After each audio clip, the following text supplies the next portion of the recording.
I like that. That's pretty good. Go along with my Apollo Creed list of nicknames and euphemisms or whatever.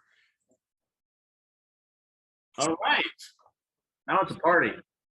Yeah.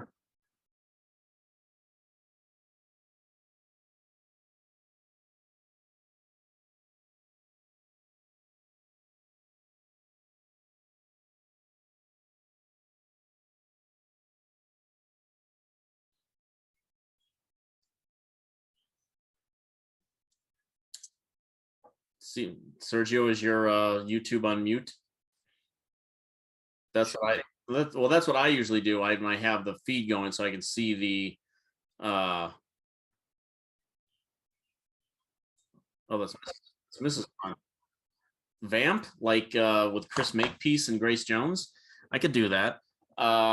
Suppose this is Ain't This the Fun, and he's he's talking about all the different things that we do. The Ain't This the Fun podcast, the Movie Madness podcast that I'm on, as well as the Friendship Dilemma with Morgan Geyer. You can check those out on Apple Podcast or over at the Now Playing Network.net. Going back to Vamp. Anyone ever see Vamp? 1986 film, came out in the summer with Chris Makepeace, Robert Rustler, and Grace Jones and Sandy Barron. And now I'm just making Pfeiffer. I hear you just fine. I'm vamping right now. Yeah. Sergio says he's here. Okay. So apparently there's a connection problem between the basement and up top right now.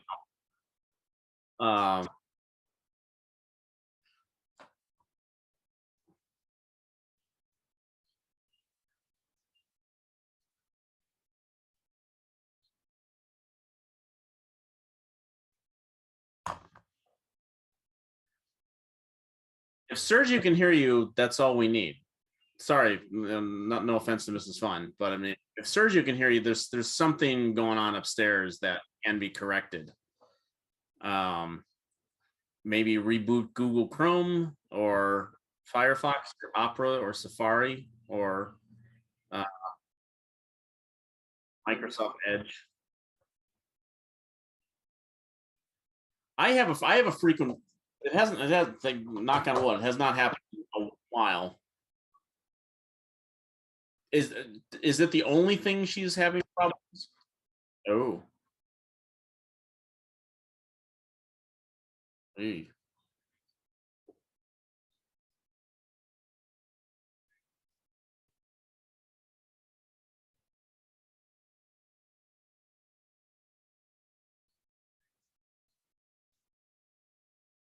Well, if Sergio can hear us. Hold on. Hang on a second.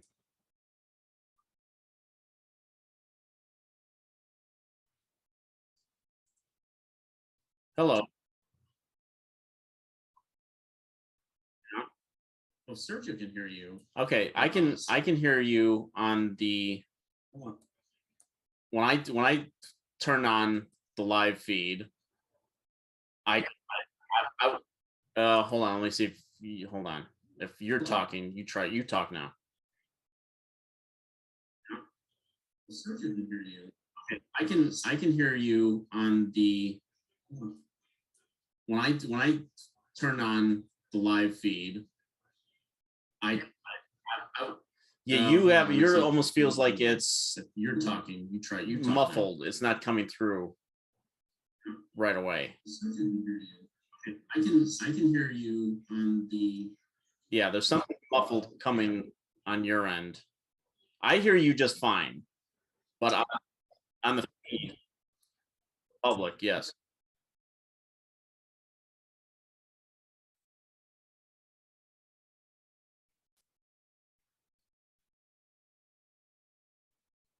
Hello.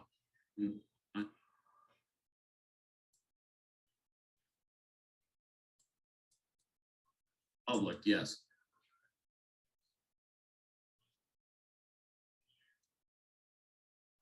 Give me a second.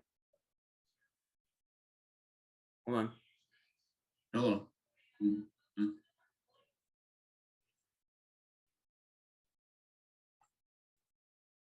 Public, yes.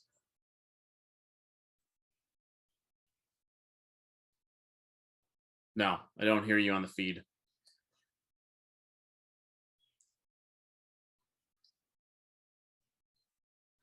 You're getting levels. No.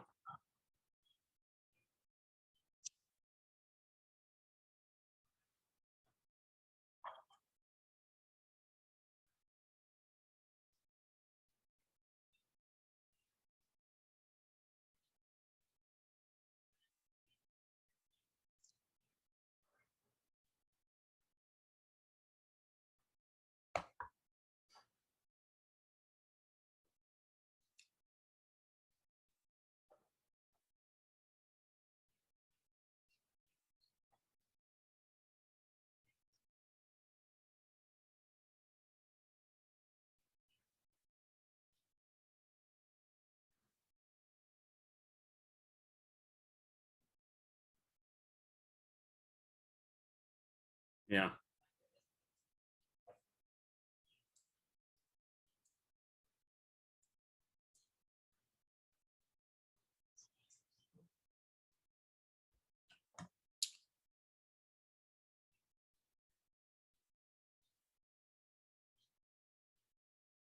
Yeah.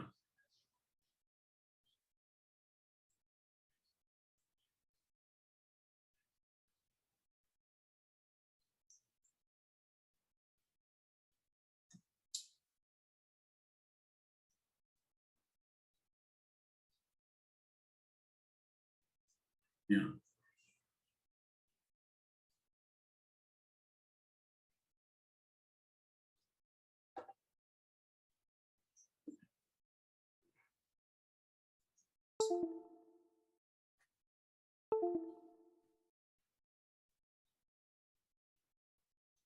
Yeah.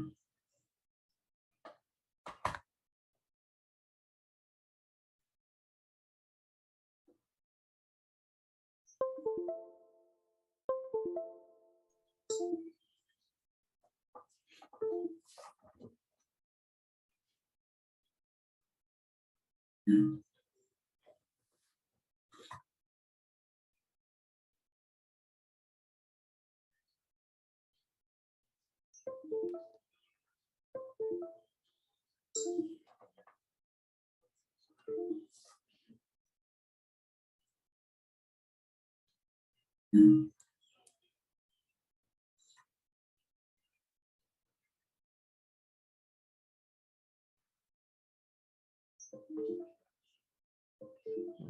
Should be coming up here in a sec.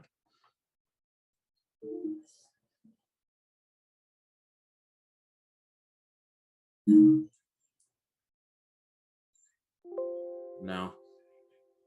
No.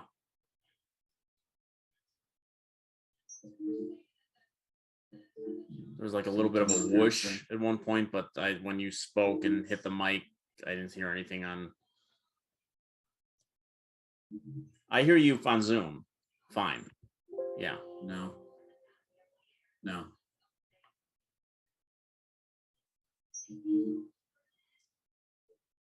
A little bit of a whoosh. I think that's coming on your end. Spoke and hit the mic. I didn't hear anything on. I hear you on Zoom. Fine. That's coming from the feed. No. That's the YouTube feed. So okay. That's muted now.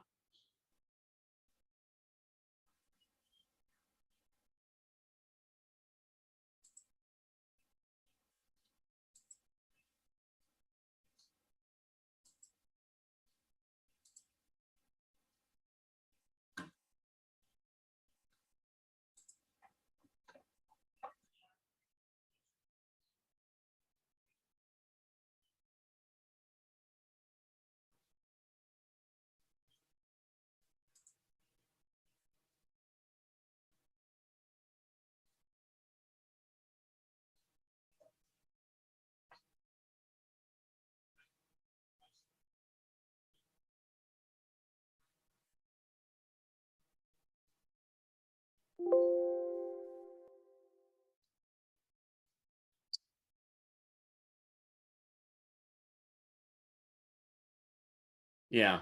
So Laws is having a little bit of audio technical snafu at the moment. We're working through that and hopefully get that resolved shortly. It could be a reboot, could be something else. It's worked for 16 episodes so far. I'm sure it's gonna work again for number 17. We just need to figure it out, and then we'll just start fresh, I suppose.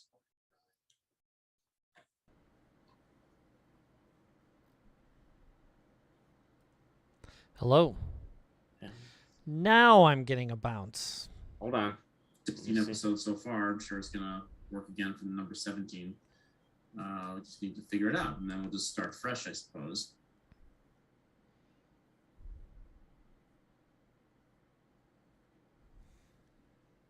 Hello. You're good now. There we go. Hello, everybody. It only took 10. All right, now you need to turn your YouTube down or off. You turn your YouTube down. Hey, I got it working. I have no clue what happened. Things are just supposed to work. That is true. Right? Isn't that the motto? Things are just supposed to work. If you saw this OBS panel I have up in order to do this, you would be astounded. It's like weird science. It's that sophisticated. Yeah. Well, I got it working, it looks like. So that's the good thing. Hey, Sergio or Mrs. Fun, can you hear me now? Oh, I see got it. So Sergio says he can hear me, so this is good. We have 6 people watching. This is a lot, quite. Sergio's working. I think our good friend and your guest Morgan Geyer and my podcast co-host is watching right now. So if you are watching this live, click like and subscribe below. If please don't, Childress. Click like and subscribe below on YouTube, and you'll like the channel, and you'll see when we go live. If you hit the little bell notification button, you'll see when we post videos of the podcast or my recent gaming exploits. I'm going to start doing a little bit more of that. I'm going to do a run through of Prey soon, so I'll be doing that.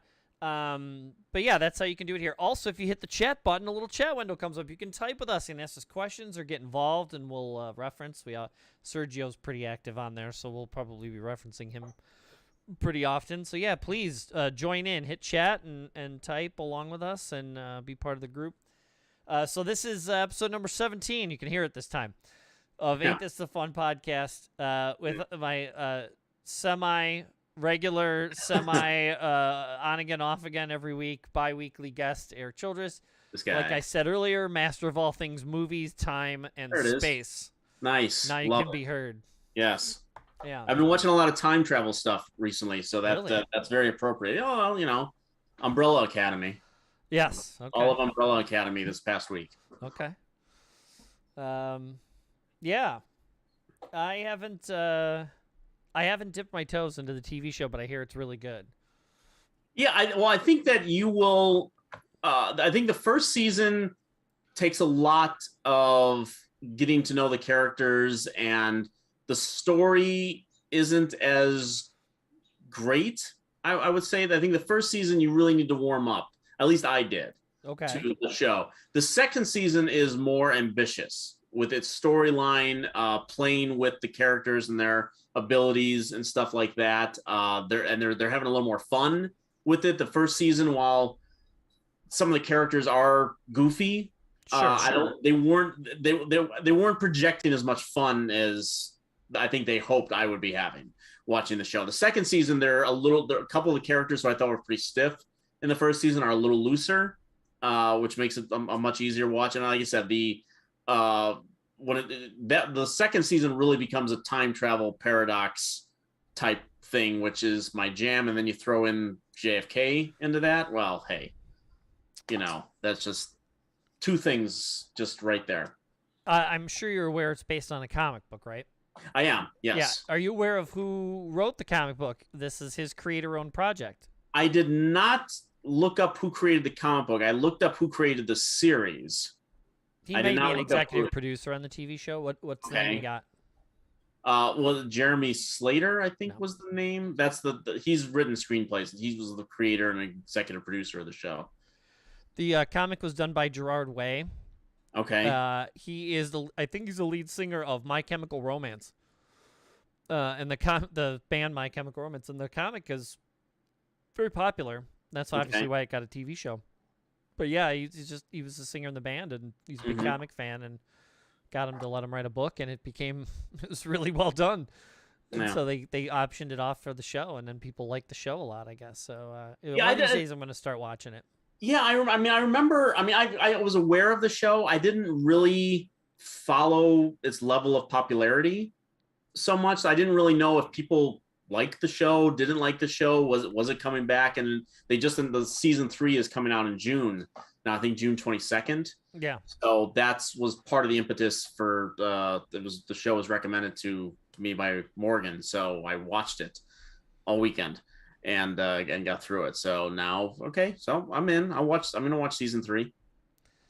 Yeah, it's one of the few things I have on my list now that I just got done with Breaking Bad and El Camino. And then we're up to season 5. So the season 6 of Saul, we haven't really Saul started spoilers. yet. I'm 3 episodes behind, and no, of course not. I wouldn't spoil anything. I know you wouldn't, but there are people out there who are bad. I want to say each of the individual weekly episodes so far up on Hulu, right? Because it's FXX. Are they on Hulu? Well, I mean, I have them DVR, so I mean that's not that big a deal. But okay, no, I mean, but just like this last week was the mid-season finale, which I wasn't aware. I conveniently forgot that they were doing, and apparently it's a barn burner. So that's what I heard. Can't wait. Yeah. Can't wait. Probably over the weekend we'll watch a few. Still got some stuff for the bathroom I got to do, but it's going to be one of those things. Not related to my things once we get into that, but I know you'll appreciate it on a silly level. I'm constantly showing you Hot Wheels I get on occasion. Oh, yeah. But last, I think it was 2020. Okay. Yeah, I think it was 2020. During the convention season, Mattel will do Hasbro stuff. If you go to the conventions, you can get limited edition stuff if you're lucky. And I knew someone who was going. I said, you got to get me one if you can find one, because you know how much of a Thanos person I am. I'm a huge fan of Thanos.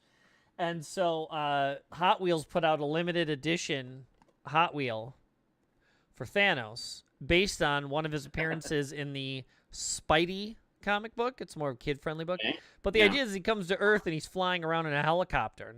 What you've shown me. I've shown you the comic book pages. He ends up getting arrested by the New York Police Department. Everything gets ridiculous. As he should. Yeah. But inside this box, the limited edition Hot Wheels box, came a limited edition Thanos Copter Hot Wheel. Nice. Just like from the comic, has his name on it for no reason. And it's in a little plastic cosmic cube, which is similar. Yeah, the Tesseract from the movie, or the cosmic cube from the comics. Yeah. And that's what he was coming to Earth to get in the comic. There's a little the cartoon picture of it from the comic right there. And so it comes inside. So I had this little guy displayed. And they only made so many of these. I think it's like 1,000. It's stamped on the box somewhere. But I got one. I was pretty happy about it. And this is the 50th anniversary of Hot Wheels, so they were doing a lot of crazy stuff like this. So every once in a while, they still do limited edition stuff. But they'll sometimes use those limited edition things and repurpose them.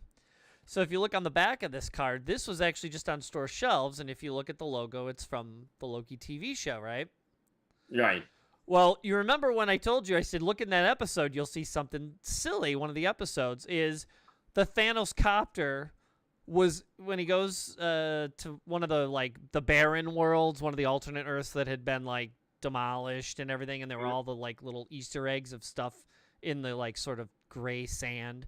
Yeah. Well, there was a old beat-up Thanos copter, just like the one from the book, just like the Hot Wheel, that was sitting amongst the trash. And I was like, that's from the comic, and that's why I showed you the pages. Well, they reissued that limited edition Hot Wheel so everyone could get one, but they dirtied it up so it looks more like the one from the TV show. Okay. And my buddy Adam he found one for me. I hadn't been able to find one, but he got it for me. And so the Thanos is scraped and the blades silver instead of a Thanos. Thanos, you got to know who Thanos is, Morgan. Or is it Manos? The Hands of Fate. The Hands of Fate, yeah. But yeah, so they changed the blade to make it a little bit different. But yeah, you can if you're lucky, you can maybe find one of these in the stores, but I got the super limited one. Neat. No, I think that's where it started with Loki, and you telling me about the helicopter. That's where he showed me the pages and whatnot. Of course, my favorite contribution to the Loki television show. Well, I imagine there's a couple. There's one. Well, there's one big one where I literally like sat up and was like, "That's awesome." It's either Croc Loki or original Loki, the older actor, or are you talking about the arcade cabinet that was the urban myth? Yes. What is it? Not Probius. Yeah, Probius, right? Isn't that the urban myth arcade machine? The only one existed, and it would drive you crazy if you played it. I don't know about that. That's not. Oh no, you're talking about the pinball machine. Yes. Yes. Yes. In when you go into the castle or wherever they're with those people, and they got the pinball machine just smack dab right there in the middle of the frame. Space Mission, which is the pinball machine that my grandparents had and is now currently sitting in my basement. Yes. Awaiting an overhaul. It's gonna be overhauled once I get the basement fixed up. Those are expensive to get redone. That's okay. Yeah, but it'll be awesome when it's up and running. Yeah. No. So there was an arcade machine right next to that pinball machine, and the arcade machine's called Polybius, and that was the big joke, was that supposedly there was only one ever made. This is the urban myth, is that they would bring it around to test it, and if you played it, you went crazy. Interesting. In real life. So if you found it and you played it, something would happen to you. Well, it's an urban myth, but in the Loki show, there's a Polybius machine behind him in that like underground bunker where all the little Lokis were living. Yeah, so that's kind of funny. Yeah. Yeah. So, if you're not familiar with the show, this is what the show is. Normally, I joke about this. I'm not going to joke as much this time. No. But we're living in a nightmarish hellscape due to the past 2.5 years of a virus that has hurt us.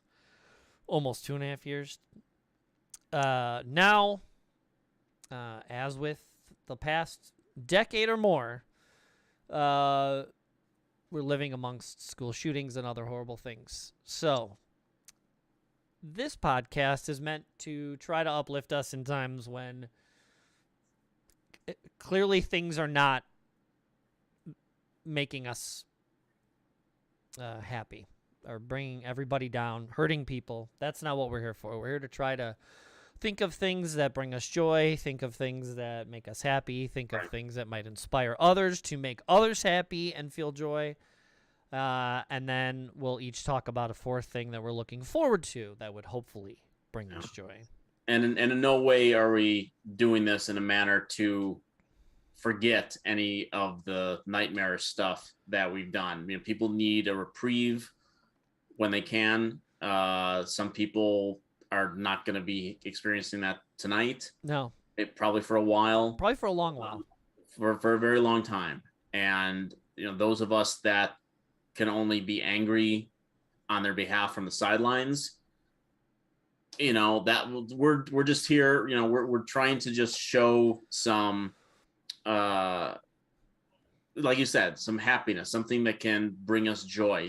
Sometimes it can be a distraction. There's nothing wrong with that, but again, as I continue to say to people who can't seem to hold two thoughts in their head, two things can be true at the same time. You can be angry and outraged, and you can, everyone has to deal with this situation in their own manner. Doesn't mean that they're forgetful, doesn't mean they're not empathetic, but we all have to, you can do two things at once. You can laugh and, tell Ted Cruz to go fuck himself on Twitter. And that's why, I normally say, hey, we're living in a nightmare hellscape, and I'm kind of joking because at that point we've all been, well, not all of us, vaxxed and boosted and this and that, and we're, majority of us are doing the right thing and taking precautions and trying to help each other out. So, a little bit of humor after 25, 26 months, but with the past 10, 11 days, frankly, past 20 years, I can't say it in a joking manner. tonight. I'm sure we're probably both going to be talking about the same thing, which will, I'm sure, dovetail into a talk about what has happened recently. And of course, we're referring to, these horrible shootings that happened at the school and at the grocery store 10 days ago. Yes. And again, I have a sneaky suspicion we're going to be talking about the same thing at one point. I had the exact same thought. Yeah, and I know it'll dovetail into a mini discussion about these horrible things people are dealing with right now. But again, we're going to try to do this in a respectful way, but try to escape a little bit from the constant barrage of horrible garbage we're all having to witness and watch. Mm-hmm. So the format, 3 things we enjoy, 1 we're looking forward to.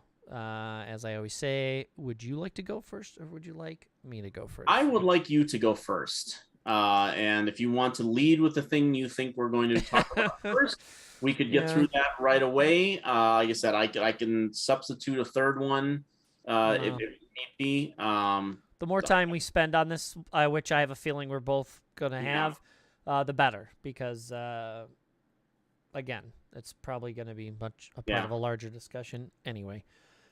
So, my first thing is the great 2-part documentary, George Carlin, The American Dream, the Judd Apatow documentary. Yes. I'm assuming you have that on your list? Yeah, I knew it. I knew it. It's, man, I was looking forward to it so much. And it delivered. Yeah, did it ever. Yeah. I just go on, man. I mean, okay. we're going to be talking about this. Look, I've said this before on other subjects. There are things I think in life where there's a turning point in whatever is going on. If education, someone comes along and inspires you to do something. You're listening to a certain kind of music your whole life, and then you hear someone and it changes your view of music and completely changes it, your appreciation for it, or the art form, or the person's skill, or whatever. And it totally, it's an epiphany, right? Yeah. Has to come up with something else. No cheating, says Morgan. No, in this case, we're both going to agree. But whatever. Music, comic books, movies, whatever. Books. One of those people, and probably the person for me, in comedy was George Carlin. I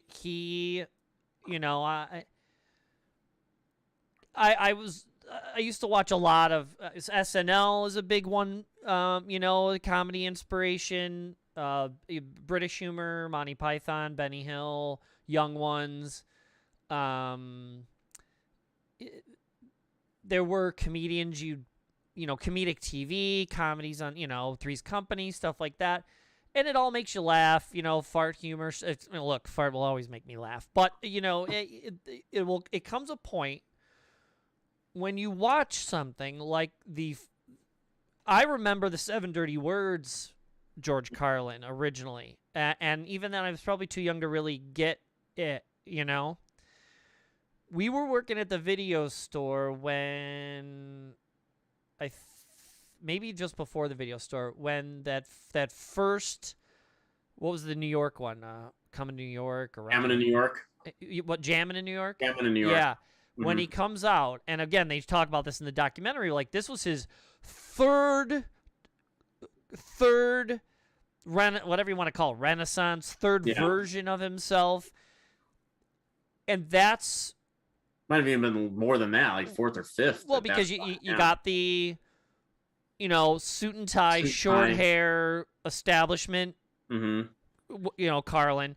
You got the beard. Now I'm a hippie, and I'm kind of coming out and doing my thing, and I'm going to kind of talk about whatever I want, 7 Dirty Words guy. But Jammin' in New York is when he comes out, and not only is he doing some of that stuff, but he's hitting you with these monologues and just eviscerating.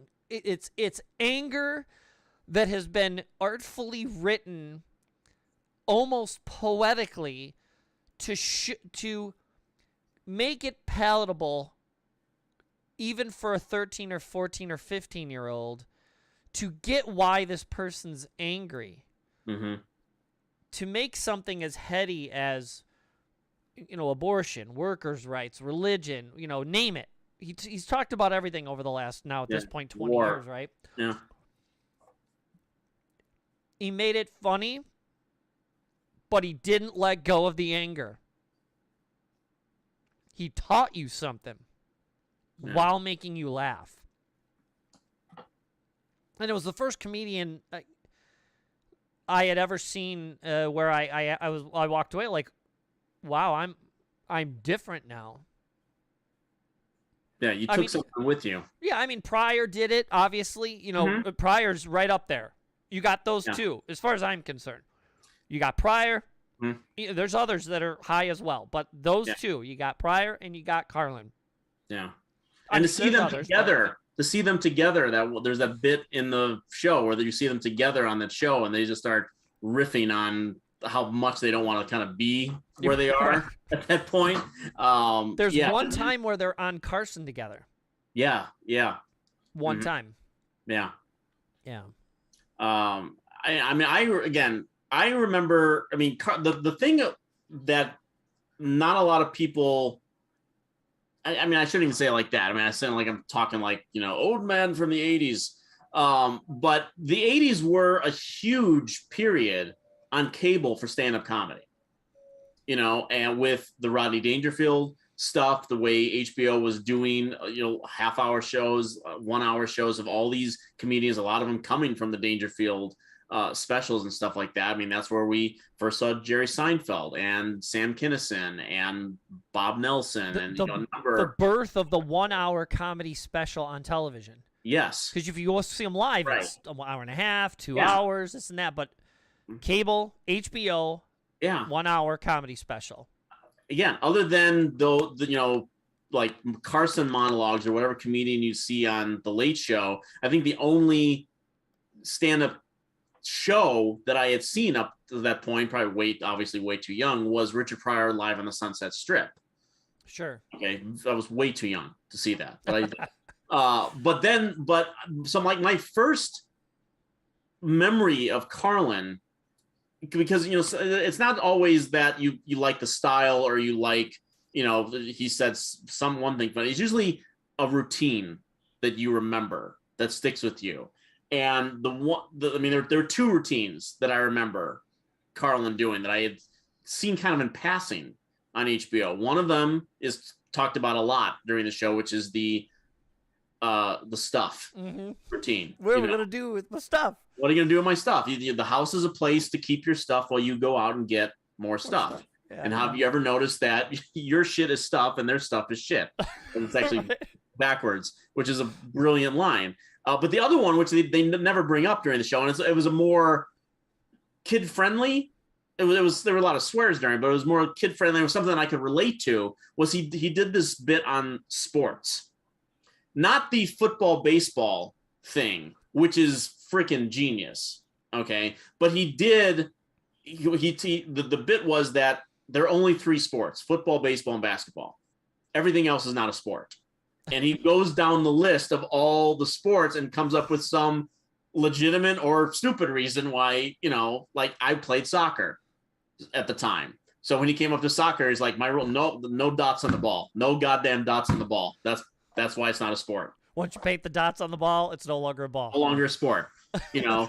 Tennis is not a sport. Tennis is just ping pong. You're standing on the table. That's right. Right. Stuff like that. So it was like something I can relate to. And then later on when he does the New Jersey special, which I think is 1988, and that's the one where he comes out with the immortal line about abortion. Yeah. Why is it that so many people are against abortion or people you wouldn't want to fuck in the first place? And that line became his opening for, I think, like 2 other specials after that. He comes out and he opens with that, gets a big round of applause, and then he goes into all the stuff that you start talking about. And those bits, those ones in the early 90s into the mid 90s are amongst the greatest stand-up specials ever. They're unmatched. It was a, I want to say, it was roughly every year, even comedians will bring this up. He was one of the first guys to make it once he did the Jammin' in New York thing, but even before that, he would do a year's worth of build-up, do a show, destroy all his material, and then write a whole nother year of material over a portion of a year, and then do it. And he would either do a live or do a special, and HBO got the special. Now, I didn't know, again, this documentary taught me that turns out his wife worked at HBO and is kind of genius. She's like, why don't you put him up there? Give him an hour. And, well, he hit it out of the park, obviously, and justifiably so. He got, like, another 10 or 12 more specials out of it before he passed away. But he's prolific. And even other comedians now will say there's kind of no other way to do it. You do your year, you build it all up, you do the special, and then you never do it again. You want new material. People want to come see you. They want it's like a work ethic. You should get a year's worth and do it. You'll hear Chris Rock talk about it. You'll hear others talk about it. And there's even a special we've never seen. And I was kind of hoping they would put it out, but again, understandably, there's a reason why. It's the 9/11. Again, not a great subject to talk about, but he did a special that was supposed to air either like that night or that week, and it got delayed. They didn't want to like do comedy the week that obviously something horrendous and horrible happened. And so supposedly there's audio of it out there somewhere or something, but that was a whole year worth of material. So there's even another special that we don't know about, you know, commonly. But that just tells you how prolific he was. Until he passed away, the dude did a year build-up and then threw all the material away and started from scratch and kept doing it every single year or special. Maybe he did, year and a half and then would do the special or whatever. I don't know his timeline. But that's prolific. It's like almost like a Stephen King. Like you write a book a year. Like you just pump this stuff out, and usually with great quality. Again, I don't know anybody who watches a George Carlin special and doesn't at least find one or two of the bits, half the special, that they're like, that's amazing. Yeah. I can't think of a human that could watch that and not be, even the silly stuff, the fart stuff, or what was the one they showed in the special? Like, they called it, even for the kids, or like even for the other people, the non-fans or whatever. He would always throw a bit in there that wasn't super serious right around the midway point. He'd hit you hard walking in, and then he'd smash you on the way out, and then he'd leave. And so in the middle, he'd give you a little peanut butter, a little something soften you up, little something funny, a little silly stuff. And you're like, okay, that's kind of funny, old Carlin. But just to kind of make it okay, because he's hitting you the whole time, making you think. So it's okay for 15 minutes in the middle to be about farts or whatever. It's it's almost too much to take otherwise. And you can watch it just for the laughs. Things are, his use of wording, his the way he says things, the timing, normal comedy stuff. You can just watch it in that level and be totally happy. I am too sometimes. I don't want to think about it because sometimes, frankly, the shit he talks about is horrendous. But it makes you, it brings you joy in the fact that you realize there are people out there that are thinking about this stuff. And you hope to God more people are thinking as well. Yeah. And it makes you sort of happy in a way, like you can't just be the only person thinking like this, that there are other people. And if you are watching this, and just a little trigger warning for people out there, there's the HBO Max was supposed to put up all the specials. They're up. Are they all up? I think they're all up, because I was looking for them this very evening just to watch something during dinner, and I couldn't find the New Jersey one. Really? I just put in Carlin, and they're like two old ones. They had that they didn't have Back in Town, I don't think. on there, which is another great one in that 90s period. But if the one that's called You Are All Diseased, Yeah. don't watch that one right now. Yeah. Yeah. There's some, I mean, that's the one where he really starts, where it's just like violence is entertainment kind of stuff. Right. He does a lot of that kind of stuff in it. And again, when it's not a day like yesterday and today, right, that stuff's poignant. Maybe you don't want to watch that stuff yesterday and today and maybe even in a week. But later on, it may be palatable and make you think. But watching the documentary, because like the first, like I was really looking, like when it splits at part 1, and then I knew like part 2, which was aired the next night, that was going to be sort of my era of our era of Carlin, you know, the stuff that we're talking about. That first half, well, I've seen routines, I know a lot of his arc. There's stuff in there that I learned. Yeah. And I knew that he had a really great relationship with his wife. I didn't know how rocky it was with the substance abuse on both of their parts, and the way that he's admitted multiple times how bad he got. Yes, but he never really came out and said that him and the wife had ever had problems. And obviously, at the end there, you know, we saw him live. What was it like? 2 months after she passed away? Or I don't even know if it was that long. Yeah, I mean, it was very quick. We were. It was Maryville, Indiana. It was the Star Plaza Theater, and we now did you? How many times did you see him live? Did you see him once or twice? I think I saw him twice. I know for a fact I only saw him once. Okay, I can't. I keep thinking I saw him 3 times. I know I saw him once with you guys in Star Plaza. I saw him once in Las Vegas with my parents, which was amazing at the MGM Grand. We went and saw him. It was absolutely amazing.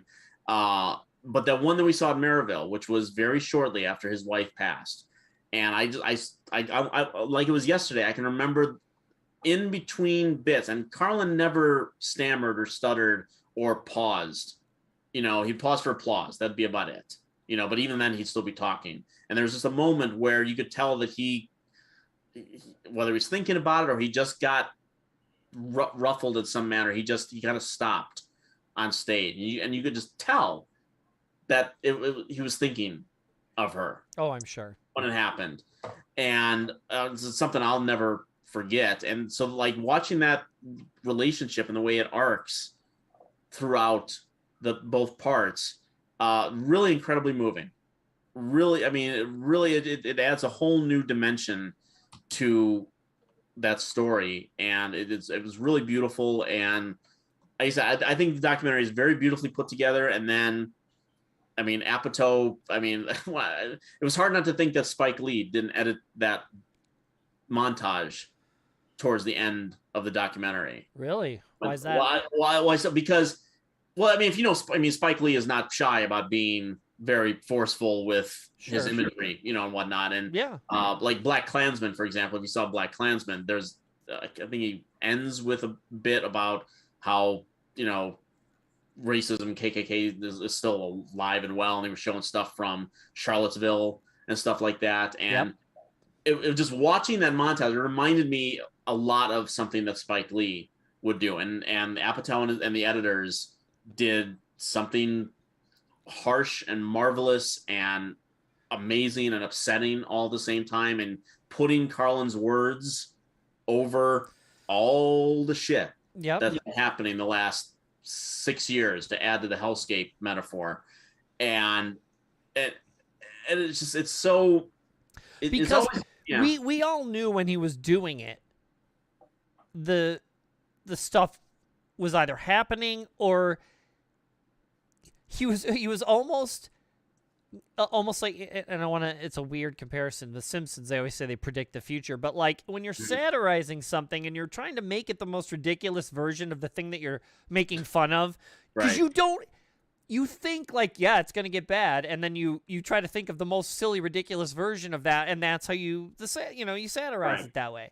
Because you don't, maybe the Simpsons probably doesn't think it's going to happen. Right. But the issue, and why I think George Carlin was so poignant, even back then, about this stuff, is he knew this stuff was going to happen. Mm-hmm.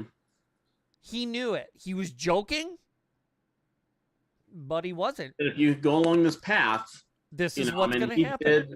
He, you know, he was so pointed when he was talking about the, you know, the Iraq War and everything that Bush and those criminals were putting us through and stuff. And he was dead on. He was dead on talking about stuff. He framed it in a silly way sometimes. You know, all the bullets and missiles are shaped like dicks. Yeah. You know, but can you look at a bullet and go like, yeah, dick. I mean, it's just, you know, it's just those images from his words stick in your head. And yeah, I mean, I admit that when Colbert comes on and says how dark he got towards the end and he kind of switched off a little bit, you know, there are things about his later years that I just mentioned, that one special. There's really funny stuff in it, but there's real darkness in there, and it almost like because he saw that nothing had changed. Right. Yes, you know, he lost some of his fans when he got hippy dippy, but he also gained some. But then when he sort of lost favor, they even talked about that. Like, you know, the original host of Saturday Night Live, the first host of Saturday Night Live, and even then they were like, but some people really didn't care. Right. And you're like, wow, really? At some point, that's amazing. And I remember I was old enough. I don't remember watching it, but I know it was on in the house. I know I was awake and around, I'm sure. Because I remember Kaufman just 2 or 3 episodes later with the here I remember that, so I know I watched Carlin. But the fact that he lost favor a little bit, he changed from the guy in the suit and the tie, and he finally let himself out. He had always thought this stuff, like he said, but he could finally be free to say it. So you're talking, what was it, the 50s or the 60s, early 60s, late 50s, right? Yeah. Till now. It's only gotten either worse or nothing's changed. Yeah. It's slightly different, maybe from a different angle. Yeah. Economy is either bad or has gotten worse. Violence, bad or gotten worse. A little bit better, but also gotten bad. Racism never went away. People trying to take rights away from gay people didn't go away. People, you know, attacking trans people, people hurting women, people taking women's rights away, abortion rights, finances. Like he talks about, you know, it all comes down to the title, The American Dream, because you got to be asleep to believe it. Like, you can't sum it up more than that. Even consumerism, he does that thing about buy one get one half off, purchase supplies, you know, the coupon, and it's like 8 minutes of consumerism. Right. And you know, even I'm like, you know, hey, I got my Pepsi, and you know the whole thing. Like, but when you think about it, we are even on our phones. Like, you can't click on anything without ads. Yeah. You know, shy of me paying for this now, so we didn't get blocked. I'm sure Zoom would have ads. Like, everything we do has ads everywhere now. You can't get away from it, and that's exactly what he was talking about 15 years ago. And if you watch that one special where he does the consumerism bit, it's like, you know, he does all the purchase necessary, right? Yeah. He does all of that's so wonderfully put together. That's wasn't a full stand-up special. That was actually a tribute. HBO did this. I think it might have been like an Aspen thing. And they taped it. He did it there too. It's in one of the specials, but he repeats it. He repeats it. Yes, he repeats it for that. Correct. For that bit. For that show. But it was an Aspen thing, and that was where you see bits of it where Jon Stewart is interviewing him. And this is the Jon Stewart that was on MTV at the time, or it just off of MTV. You know, I don't remember if you'd been fired at that point or whatever. But I'll never forget this. I mean, this is God knows how many years before The Daily Show even existed. But at the end of it, you know, Stewart is interviewing Carlin, and it's a really great interview because Carlin does, and that's another thing. I don't want to get too sidetracked, but Carlin does. What I also love about Carlin is that he didn't always feel the need to be on. You know, when he would do interviews, he would talk like a concerned citizen. He would talk like someone who had things to say, but he wasn't doing it just to set you up for a punchline.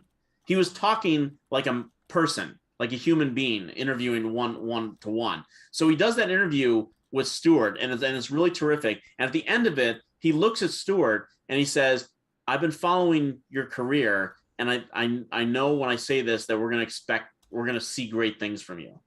Wow, really? Yeah, and at the I don't time, I'm just like, I mean, man, what a compliment. But again, prescient. That he, the Stewart became the, symbolic of the bullshit that is out there in politics and consumerism and all these things and whatnot. That what the Daily Show became after a year of screwing around with Kilborn. What that show became this institution. And now, all the people that came off of that show, Colbert, Samantha Bee, John Oliver. And when you think about that, the show, although it started out as a comedy news show with Kilborn, yes, like you said, it changed. It was still a comedy show, but it became more satire. Yes. And the sad part is that was also then halfway through the rise of Fox News.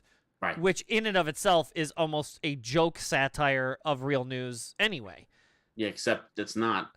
Well, we all know it's unfortunately not a joke. But again, what he saw that. I didn't even know he said that. I'm sure I saw it once, but it didn't. I don't. And again, the other thing that I thought of, because all the stuff he talks about abortion and all this stuff, and you hear it a lot today, or you hear it more today. Maybe not as much as we should. But he was the first time it was put in here when he says it's not about the fetus, it's not about the unborn, it's not all that stuff. They are just anti-woman. Yeah. Period. The establishment's anti-woman. Religion, politics, it's all that. And that was a moment. It was like, not that I was against women. Anything like that, but it's just like, yeah, I mean, I've been through the Catholic school system. Oop. My video, hold on, more technical difficulties. We can still hear you, by the way, which is good. That's weird. Hold on. Oh wait, so okay, if you can hear me good, it's telling me the USB is not recognizing the thing. Let me try to plug that back in and see if that works. And apparently is not. Maybe unplug it from the back of the camera. Yeah, I'm trying to.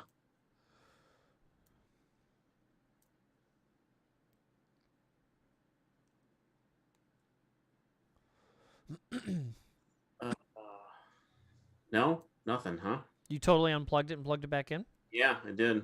Hold on. Well, that's something. Maybe I need to sign off of Zoom or something.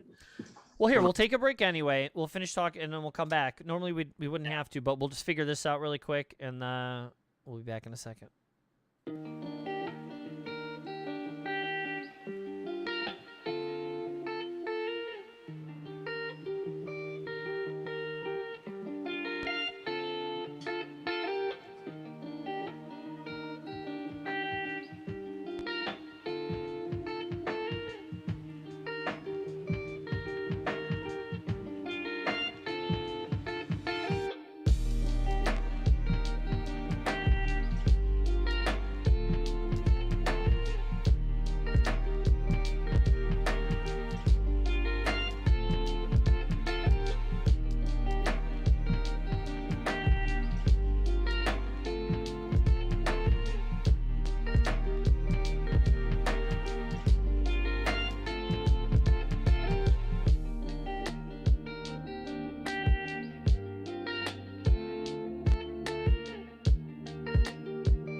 There we go.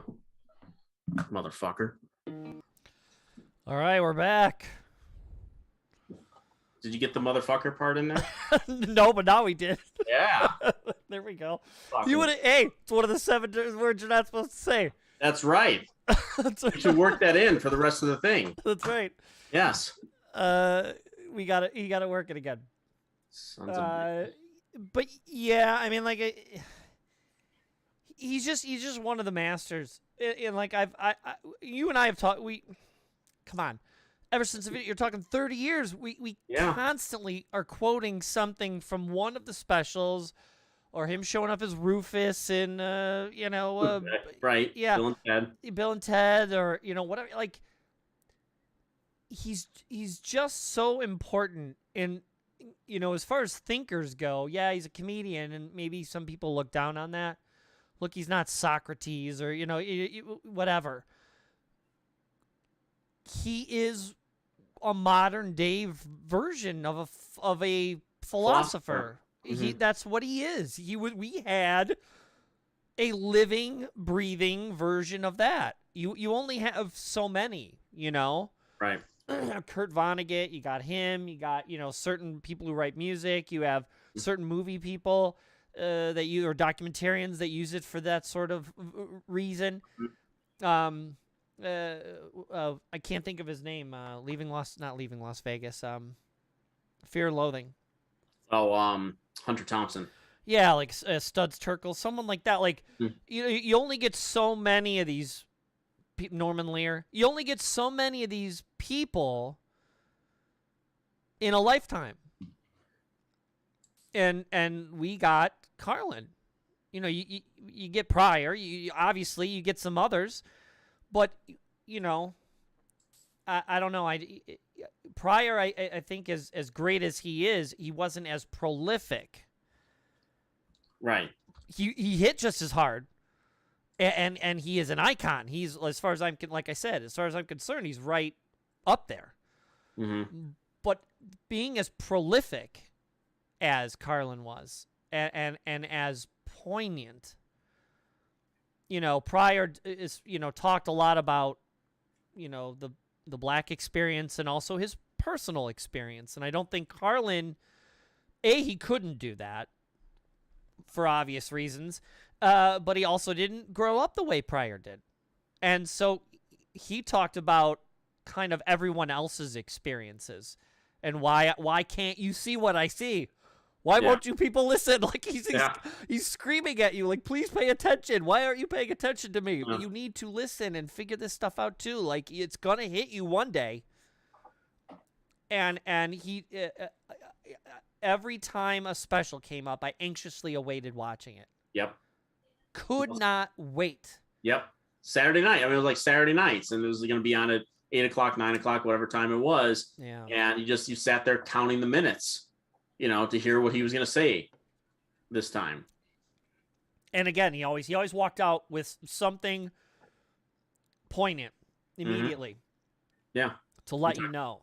It was abortion. He talked of war. He talked of. We constantly. What do? We constantly talk about the thing about words, shell shock, how they lose their meaning, how it gets watered down, and he's talking about how he makes it acceptable almost in a way. Like, no, look, you still have to quantify things, you still have to help people, and yes, some people need it in a more palatable way. I don't think there's anything wrong necessarily using different words for things, but like he explained, when you just get rid of the original intent of the word as well, it loses some of that punch. It's hiding the original sin for the sake of cleansing our brains, of the original sin.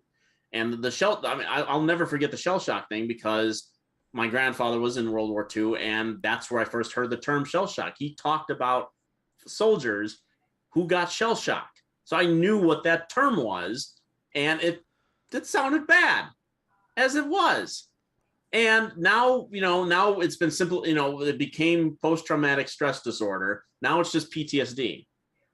We don't even say the words, And again, then people use PTSD for the wrong things. I had a bad day. I got PTSD on the subway today. No, fuck you. There are times when it needs, especially for the people that it hurts, that have to experience it. There are times it is easier to talk about it in easier terms. Yes. But when people use that against those people or use it to minimize and well, we don't need to help those people that get PTSD as much. It's just that, like, you know, it sometimes using the other word also and not just getting rid of it will remind people just how bad PTSD really is and how it affects people and how it makes their lives miserable and it hurts them. And when you mayonnaise it up, when you make it clear and easy and like water, people are not as willing to help those people anymore. And I think that's what he was trying to say by that. When you lose some of the pain of it, you then don't think it's as painful for the people who are having to experience that thing. And it's not just the word shell shock. He goes like, there's like 10 or 11 words he hits and shows how by minimizing them to the general populace, it makes it so that those people are like, well, then it's okay to ignore it. Yeah. It doesn't hurt as much anymore. The dump for you. Landfill. It hurts the people that get it. Yeah. So when you say shell shock to someone like that soldier has shell shock, wow, that sounds horrible. Yeah. Yeah, right. So you should help them and not cut their programs and not take money away from them and all this other kind of stuff. Yes, you're right. Yes. And you hit on something there is the way that people then use that against the people. Like you said, it's one thing to go through what some people have gone through this week, you know, and someone either delivering the bad news or trying to comfort them in some way and using a softer, palatable language face to face. Right. That's between them. That's for them. Okay. It's not for us. It's not for you or them, those other thems. Okay. That's for them. Okay. And then when you adopt that language and you use it, you're diminishing it. You're not putting the face on it that it deserves. We need to be looking at it from shell shock. Okay. We don't need to throw it in their faces. Right. Okay. Because you're not trying to hurt them. Exactly. But everyone else who needs to hear it, who needs to do something about it, they need to hear the words shell shock or the appropriate equivalent of whatever that word. Because again, he goes through 5 or 10 or 8 words or whatever it is and shows how by minimizing it to the general populace, not the affected or the victims, but to the general public, you minimize it so much that people then tend to forget about it or not care. Right. And that's why this stuff continues to perpetuate. That's why soldiers lose their funding. That's why these school situations start happening. That's why gun violence continues to happen. That's why gang violence continues. When you minimize it, when you blow it off, that's just that wordplay he does. That's just one thing. I mean, you could go. I mean, I'm sure there are people that have doctorates on just one special he does. And talks about the myriad of things and the way he approaches them, and again, abortion rights, the working class. Another of my favorite bits. Yeah, the upper class have all the money, does none of the work. The middle class has some of the money, does all of the work. The poor are there just to scare the shit out of the middle class. Keep them showing up at those jobs. And what does he say? He says, the continuously, and this is 20 years ago, continuously diminishing middle class working every day for lower paying garbage jobs. 20 years ago, he's talking about this. The minimum wage has not gone up since then. Right. People are fighting to try to get jobs. And then they wonder why, 19-year-old kids work somewhere for 2 weeks and then quit. They're like, we're not putting up with this trash. Finally, there's some kids that get it. They're like, I'm going to be an influencer. Yeah, or whatever. Even if they do nothing. I can live with my parents another 6 years. I am not going to go to work, be treated like garbage for $9 an hour while someone sits over, they have 27 franchises or whatever, and they're making millions of dollars driving in their Ferrari, and I got to work your job for you for $9. Right. These kids get it. They're whether they know George Carlin or not, This is exactly what he said. Like the continuingly diminishing middle class. Right. The middle class is like a third of what it was 40 years ago. Yeah. And the CEO pay to the average worker pay went from like 31 times to 351 times. And again, those numbers are very close. They're not 100% accurate because I don't have them in front of me, but it's damn close. Yeah. Double-digit 30s or 20s to triple-digit 350 something. CEO pay to that. It's exactly what he said, and it's only gotten worse. And when you listen to the 7 deadly words, he's talking about how you're being controlled that way. Yeah. It's just one of those things. And again, we've been talking about this for almost an hour, and so we'll cut it soon here. But I know you love this as much as I did. Oh yeah. It brought me to tears a couple times. Me too. He's one of the top 10 people of. We see stars now, and it could be anyone from a Kardashian to whatever. I'm talking about truly someone who impressed upon you in your life. Not your parents, not relatives. I'm talking about someone outside of your bubble as a family. He's top 3 to me. Mount Rushmore. Top 3. Yeah. Yeah. George Carlin's American Dream on HBO Max now. It's a 4-hour special. And if you like that, go watch Apatow's Gary Shandling documentary as well, which is a pretty amazing thing too. The specials you can't, if they're not all on HBO, the specials you can't find, I know some of them are on, I think it's Amazon. If you dig around on Amazon, but you have to search for Carlin. I want to say there's 3 or 4 of them on there. They're the lesser known ones. They're not the biggies, but still Carlin. So back in town again. I'm just looking at when I typed in Carlin on HBO Max earlier tonight. Back in town. While you're talking, I'll look.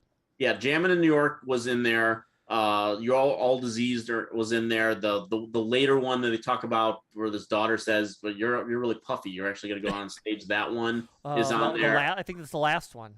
That's one. I think it's the last ones. It's one of the last 2. I think. Carlin at Carnegie is on. I think that's the green sweater one, which is also very funny. That's the. Here you ready? Yeah. Jammin' in New York. You're all diseased. It's bad for you. Carlin at USC. George Carlin again. I think that's that original one they show with that she got him the special, and then Carlin at Carnegie. There's also a great interview he does with the Chris Rock on the Chris Rock Show. So if you do HBO Max, if you do look that up, there's a great interview there. And again, I think Amazon has like 4 of them that are not these. So again, lesser known ones, but well, Back in Town is an all timer. If you Back in Town should be on there because that's right in that's right in the Jammin' in New York area. And What Am I Doing in New Jersey? That was the one where that was like the beginning. He wasn't full on there yet, but that was where he started talking. He talked about abortion. He talked about the Iraq, not the Iraq War. Well, yeah, I guess it would have been. Would have been the Iraq War. No, it was 88. It was 88. So it was the end of the Reagan administration. So but he does do, because it's 91 or 92, he talks about how he, again, trigger warning, but he starts talking about how he really likes that particular war because it was the first one that was televised or something like that. Yeah, it was on cable 24 hours a day. Yeah. But he, again, talking about the exploitation of war, talking about the exploitation of soldiers, talking about the exploitation of, it even talks about they want him just old enough to go, but not when they come back to take care of him and stuff like. Well, yeah, again, listen, I mean, they want to raise them. They don't want dead babies, so they can raise them to be. They want to raise live babies, so they can raise them to be dead soldiers. Listen, again, take what you want from him. Disregard the rest. He's a genius. Yeah. While all this COVID mess was going on, what did I say to you on almost a consistently monthly basis? I wish Carlin was here. Yeah, I mean for a lot of reasons, but can you imagine what he would have said? Yeah. And again, a lot of people try to twist his words now and try to make it that he's, maybe not as poignant as he should be. Right. Little do they know, I think he would have rode roughshod over them. Yeah. Had he been around. So it's just sad. As his daughter, and talks about frequently on Twitter when people try to twist him into some, GOP like scholar or something like that, and she's like, no. Like when she said he would have been the first one to get the vaccine. And some of them will show that one bit he does about environmentalists. These hippie environmentalists, blah blah blah. Do you think we're a blip on the radar of the planet Earth? Do you think it cares? We're a virus. We're nothing to it. Do you think anything we do, this, that, and the other, is going to do anything? The Earth is still going to be around. And people use that as like, see, he hates environmentalists, hates hippies, hates liberals, blah, blah, blah. But when you really think about it, what he's saying is that, yes, we're trying to do things. We're trying to do things better. But ultimately, if the Earth really just wanted us gone, it would just ice age us, and that would be it. But it's also about is about the arrogance of thinking that we are the end all be all. That not that it's wrong to try. Exactly. It's not that it's wrong to try. It's the idea that, well, if we try, we're gonna succeed. And if we don't succeed, then it's on you. It's like, no, we try. We're gonna do the best I can to rid this cold that the planet has. Doesn't mean you should just throw in the towel, right, and do whatever you want to the planet. Right, exactly. That's not what that means. But it's also about the commercialization of that type stuff too, which is the whole idea that and I'm not just speaking of like the Gores of the world and the DiCaprios and stuff like that. I believe in their hearts they're trying to do the right thing, but it's when people try to commercialize it in such a way, that's when people start looking down on the whole process. So you're not doing the planet any good by thinking, by measuring yourself as the savior. And again, one bit out of 35 years of material, right, does not a flip make. Yeah, when one of those assholes put that, I'm just like, okay, now go to the abortion bit, dickhead. Or religion, or about 40 other subjects he's ever brought up. Commercialization, money, business, everything. Yeah, when some of these priests have gone through their first, abortion, their first, all this stuff, then I'll be happy to hear what they have to say on the thoughts of abortion. And meanwhile, keep your hands off the altar, boys. Right. Suffer the little children, come unto me. That's not what he was talking about. Even if you're a marginal George Carlin fan, this will give you an appreciation for him that you do maybe never had. Yeah. And if you never had it, maybe this will be your epiphany. It's a great entry point. It's a great entry point to it. And then you go back and watch all the specials immediately. Yes. Watch everything you possibly can. Yep. Even talk show appearances. I don't care. Mm-hmm. It's all poignant at this point. Yep. Period. The end. Yeah. If you do the specials, they'll start at the beginning. Sure, chronological would be helpful. Watch the evolution. Because you got to see the 7 words you can't say. Find that somewhere. Brilliant. Yeah. All right. So now technically we both agreed, right? Yeah. Yes. Technically both agreed. So do you want to do number 2 first, or do you want me to do my number 2 first? No, I'll continue from there. And okay. What I guess what my number 1 or number 2 technically. So I'll do number 2. I released last week. I didn't get a chance to see it last week because I was at the tail end of the festival I was producing, and shameless plug. And but I did get to watch it just this week because I was hearing all of these really wonderful things about it. I'm just like, it's not something that I watched religiously. I was not quite in the age group where that would have been the thing that I would have watched after school and stuff. But they did a Chip and Dale Rescue Rangers movie, what's that? We're Chip and Dale. The most sensational, inspirational. So clearly you watched it. Okay. I'm only a little bit older than you, but I'm not maybe enough. That's fine. That's I'm not, no judgment here. I know I had seen the show. I just didn't watch it religiously. But anyway, but they've created a feature film that's on Disney Plus now, and it's at least 2/3 of the Lonely Island guys, because Andy Samberg and John Mulaney do the voices of Chip and Dale. Okay, and it was directed by Akiva Schaffer, also one of the Lonely Island guys. And I mean, not to put too fine a point on it, but it's basically Roger Rabbit. It's Chip and Dale. It's all the cartoons in the human world. No one bats an eye about it, and it tells the story of their origin, how they met in school, and then got this Chip and Dale Rescue Rangers show, and blow this probably, but I think Dale is the one that gets a little bit of a big head and tries to do his own show, and it creates a riff, and they end up separating for many years, and now they have come back together, and just in time to solve a new case. And the new case, I crap you not, is someone is basically stealing IP that has basically gone off, is kind of like forgotten, okay, and taking it and creating those kind of shitty bootleg animated things that we would see at the video store, basically taking those characters, taking their essence, taking a bit of their ears or their mustache or something like that, and creating these stupid cheapo things that they sell overseas. It's just close enough to the character where you kind of go, that looks like such and such, but it's not. Yeah. So like the Little Mermaid is now the Little Fish Girl, and all these things. And there's tons of jokes of video boxes with all of these Disney things. And the thing, and the reason I bring up Roger Rabbit, and this is going to be a combo recommendation, by the way, because do I have to hit the promo button? No, because I actually bought this. Okay. I bought this because it does go hand in hand with the 4K of Roger Rabbit. So good. And I'm not saying that Chip and Dale is in the league of Roger Rabbit, okay?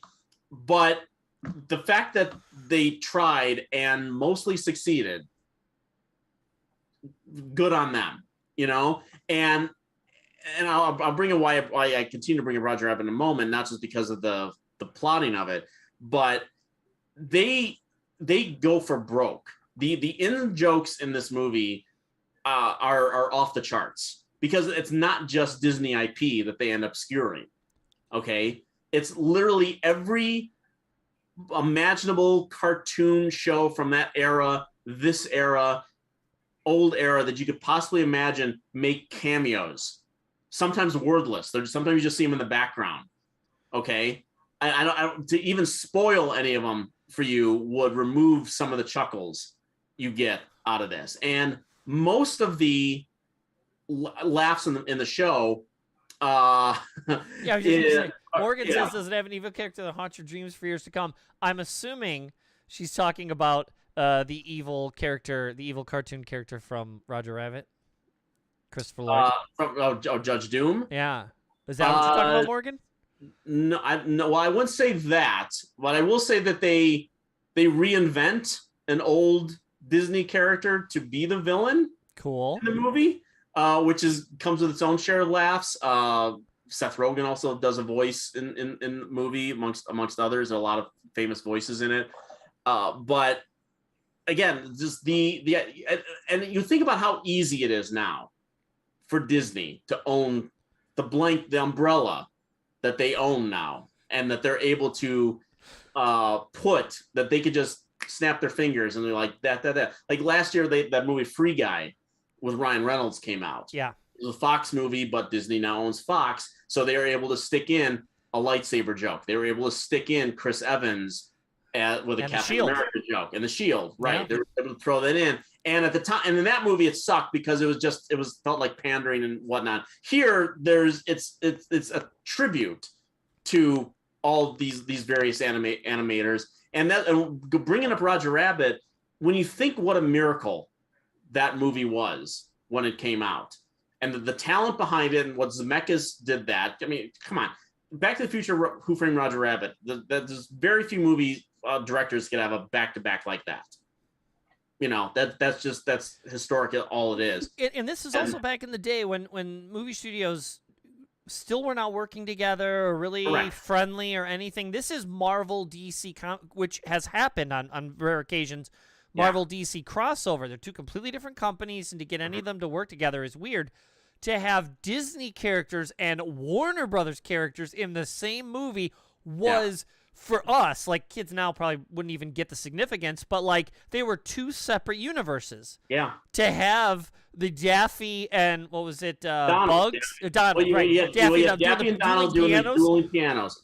Like, was crazy. Yes. I mean, seriously, that was, I mean, whatever, like, cameo or surprise or whatever, thing that blows people's minds nowadays, that was it for us. Oh, yeah. That was, and again, and you needed someone like a Spielberg to be there behind the scenes and to have that clout. And Zemeckis certainly had it after Back to the Future 2, them putting this thing together, that they were able to go like, hey, we got this idea. Why don't we do this? And so you had all these old age characters in there. You have Betty Boop shows up in black and white, and all of these competing studios and whatnot. And it was just, that was a miracle. That movie was a miracle, that the way it was constructed, the way it came out, from the technological standpoint to the cooperation. Now, getting all these characters together is maybe not that big a deal, but there are some competing studios that do have characters in there. Sergio says, what about What Lies Beneath? Is as far as two different studios working together kind of thing? We're talking about characters. Characters. Not like co-producing a movie or co-financing. Because even Titanic was like co-financed, right? Or something like... Oh, yeah. It was Paramount and Universal. No? Did it ever happen during the studio system, like the Warner Brothers and all that stuff? There were definitely movies that were co-financed. We just... Not co-financed. Like Laurel and Hardy did the Universal Monsters, but they were with Universal, right? Right. Correct. It was not like they were Warner Brothers characters and they got the Universal characters to be in their movie. No, that would be similar. Like that would be. Sergio could probably speak even greater to that. Did that ever happen, Sergio? The actual characters that they own, the IP, ever merge? Not financed, just perhaps even. But there have been studio collaborations. Dragon Slayer. But you don't see that when you're watching the movie. Well, no, that's right. Seeing Daffy and Donald go at it is huge. Yeah, it's not like you're watching Dragon Slayer and then Don Corleone shows up. And, it's just not. It's not like that. Your dragon made me an offer, camera for you. Exactly, and then, but Chippendale, and again, it was a consistent chuckle fest, and that sounds like a low bar kind of thing. But how many movies can make you consistently chuckle?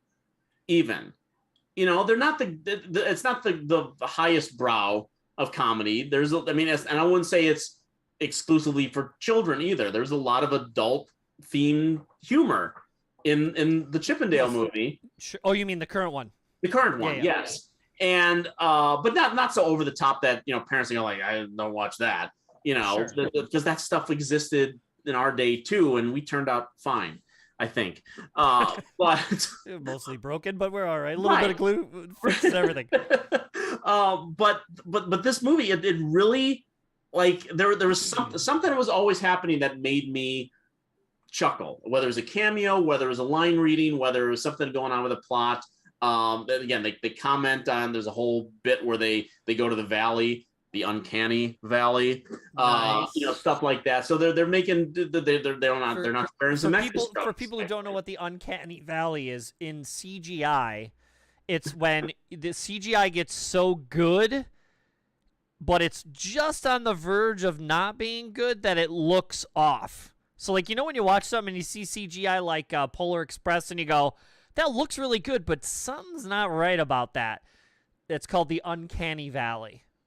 And so they go to in the cartoon, they go to the uncanny valley. Go to the uncanny valley, which is basically where all these characters are from the uncanny valley. And Seth Rogen plays a character that I'm guessing the joke is that he's out of Beowulf or something. Yeah, that's Polar Express people did Beowulf. Right, yeah, exactly. Yeah. So they do make a Polar Express joke. and Seth Rogen plays like almost like a Viking character, and his eyes are not looking at Chip and Dale when he talks to them, and they're constantly just like, "Are you talking to us, or what are you?" And I defend Polar Express and Beowulf, but anyway, but no, it made me. I had a good time. For 98 minutes. I had a good time watching Chip and Dale, which I know the characters and everything, but I never really watched that show. It was fun. I had a good time for 98 minutes, and it's one of those shows that unless you're so deeply ingrained into the Disney is the evil imperator of the everything that's wrong with society, unless you're that person, okay. Well, look, people are saying that for other stupid reasons as well now. Sure.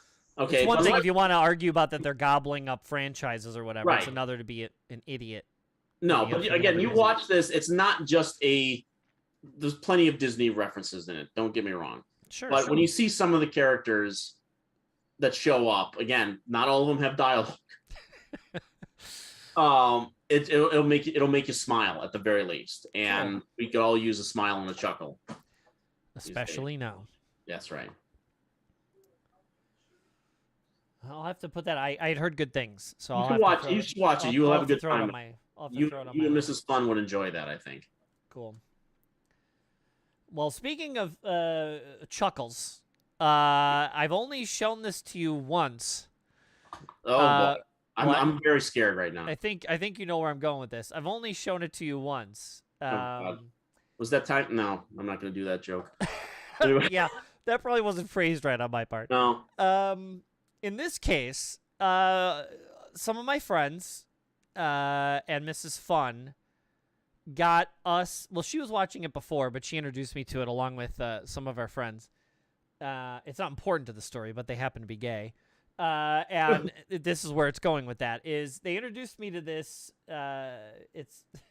It's called Trixie Mattel and Katya. I can't say Katya's last name right, so I'm not even going to attempt it. But if you just say Trixie and Katya, they've become very popular. They're both self-admittedly, they call themselves, I don't know if it's a bad term, but they call themselves drag queens. Mm-hmm. They are, she calls herself Trixie Mattel, and she models herself after a Barbie doll. Right. Wears very mod clothing, these big poofy white wigs. Katya fashions herself after a Russian spy, that kind of thing, and so she wears a lot of red and stuff. But when she's just dressing in her get-up's probably the wrong word, but her fashion, she dresses stylishly.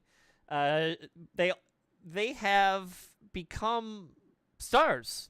Basically, they both appeared on Drag Race, which I don't watch, but they did. They became famous from there. Trixie won one of the seasons of like the reunion all-star version or whatever. But they've become famous for their reaction videos. We were talking kind of about reaction videos to movies the last time we talked with Popcorn in Bed. But they just do reaction videos. Now, Netflix has hired them. I think they're on like their third season or whatever. They do these little 20-minute things, and it's Netflix's way of promoting some of their programming. And so they have the two of them sit on a couch and watch like, I think they just did season 4, episode 1 of Stranger Things. And so it's very quick cuts between them making silly jokes, back to a clip or two from the show, and then back to them making silly jokes. Quite a bit of it, obviously, is, humor about gay things or drag stuff or, whatever. But they're funny. And it's not, you're not laughing at them. You're laughing with them. And that's the purpose of that. And I don't know. I find them funny. Mrs. Fun and I watch them all the time. They also have their own show on YouTube. And I'm not going to do this right, and I'm going to look ridiculous doing it, but I'm going to try to imitate it.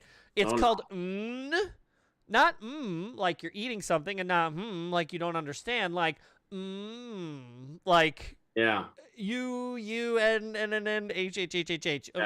like like sexy kind of, like a fake silly sexy, right? And that's the name of the show. It's literally like 12 letters long, and it's like U's and a bunch of N's and H's with exclamation marks. Is it like how far? Oh, how far? Yeah, but it's called and it's each episode's like, I don't know, 15, 16 minutes long, and it's them. They pick a silly subject. So we literally, while we were eating dinner tonight, watched the newest one. It was about hoarding. You know, like you watch the shows, you know, like hoarding and all that. Yeah. And it was about, you know, hoarding. And so that's all they do. They vamp. Yeah. And I don't even mean it in that sense. Like, 'cause I guess you could kind of call it vamping too. But like vamping, and they just improv, just speak silly, kind of like we do. But like they're trying to be funny, and they are, and they're just being silly. It is definitely not safe for work humor. It is definitely gets extremely sexual and ridiculous and goofy and again, if for whatever reason you're not a fan of either gay people or trans people or people who dress like women, don't watch it. But then also, I don't want you watching this either. You can go away. But if you have a sense of humor and you like people, you would enjoy this. I think they're very silly and funny. And when I showed you the one, I know you laughed periodically throughout, but she throws an improv joke at the end of the one. And I can't say it because of things that have happened recently, but, you know, she makes a joke, and you cracked up at the very end. So it made me kind of happy at the thing. I was like, okay, maybe he likes it, maybe he doesn't. But we like it around this house, and I know it's a good time. Trixie in particular, I can't remember her. It's not a dead name. She's not trans, so I can't remember her male name. But the gist of it is, when he's not dressing in drag or going by Trixie Mattel, he's incredibly business-minded. And so in this case, what he's done is he started his own makeup line. He works with a bunch of different people, so he has his own makeup company. She has her own makeup company. And in addition to that, she's actually an incredibly gifted guitarist and singer. And I think that's part, she went to school for musical theater, and I think that's right. I could be partial. I know theater. Brian, says Mrs. Fun. His name's Brian. And but he plays guitar and stuff, and he plays it really well, and he has a good voice. But when he performs as Trixie. He doesn't perform as Brian. And one of the songs that she introduced me to was called Video Games. It's a kind of a really sweet love song. And then she did this song called, I think it's a remake, We're Going to Jackson, but it's called Jackson. And she does it with another singer called Orville Peck. It's a really good song. I want to say it's a remake. I could be wrong, but regardless, it's a good song. The videos are really cute that she does for the videos. They're all on YouTube and stuff. I'll post links. The songs are really well done. They're in my, erratic music randomizer. Yes. But the other thing is she's got a show coming up. It's called Trixie Motel. She's put a fund. She's again incredibly business minded. She saved enough money and either bought the motel on her own and then contacted Discovery, or Discovery was like, hey, what about doing this thing and you own it? And she bought a motel, redid the motel, so it's very flashy, very ostentatious. Cover from Lana Del Rey. It is a cover, okay. And you could already tell by the preview that the hotel is very Barbie housey. It's, it's not like your average hotel. It's very pink and yellow and bright colors, and it's very... but I guess the idea is it's the Discovery Plus. It's a special to their streaming service on Discovery Plus. But the idea is they're going to show her revamping the motel, and then I guess putting it into business, so you can go there. I don't know where it is. Mrs. Fun's probably going to put it in the chat here. But yeah, you can actually go there and rent a room now. And as far as I know, she owns it. So she's incredibly industrious, very, very smart, very business-minded, singer, performer, dancer, drag star, television personality, YouTube personality. Now on Discovery Plus, has her own TV show, owns her own motel, owns her own makeup company.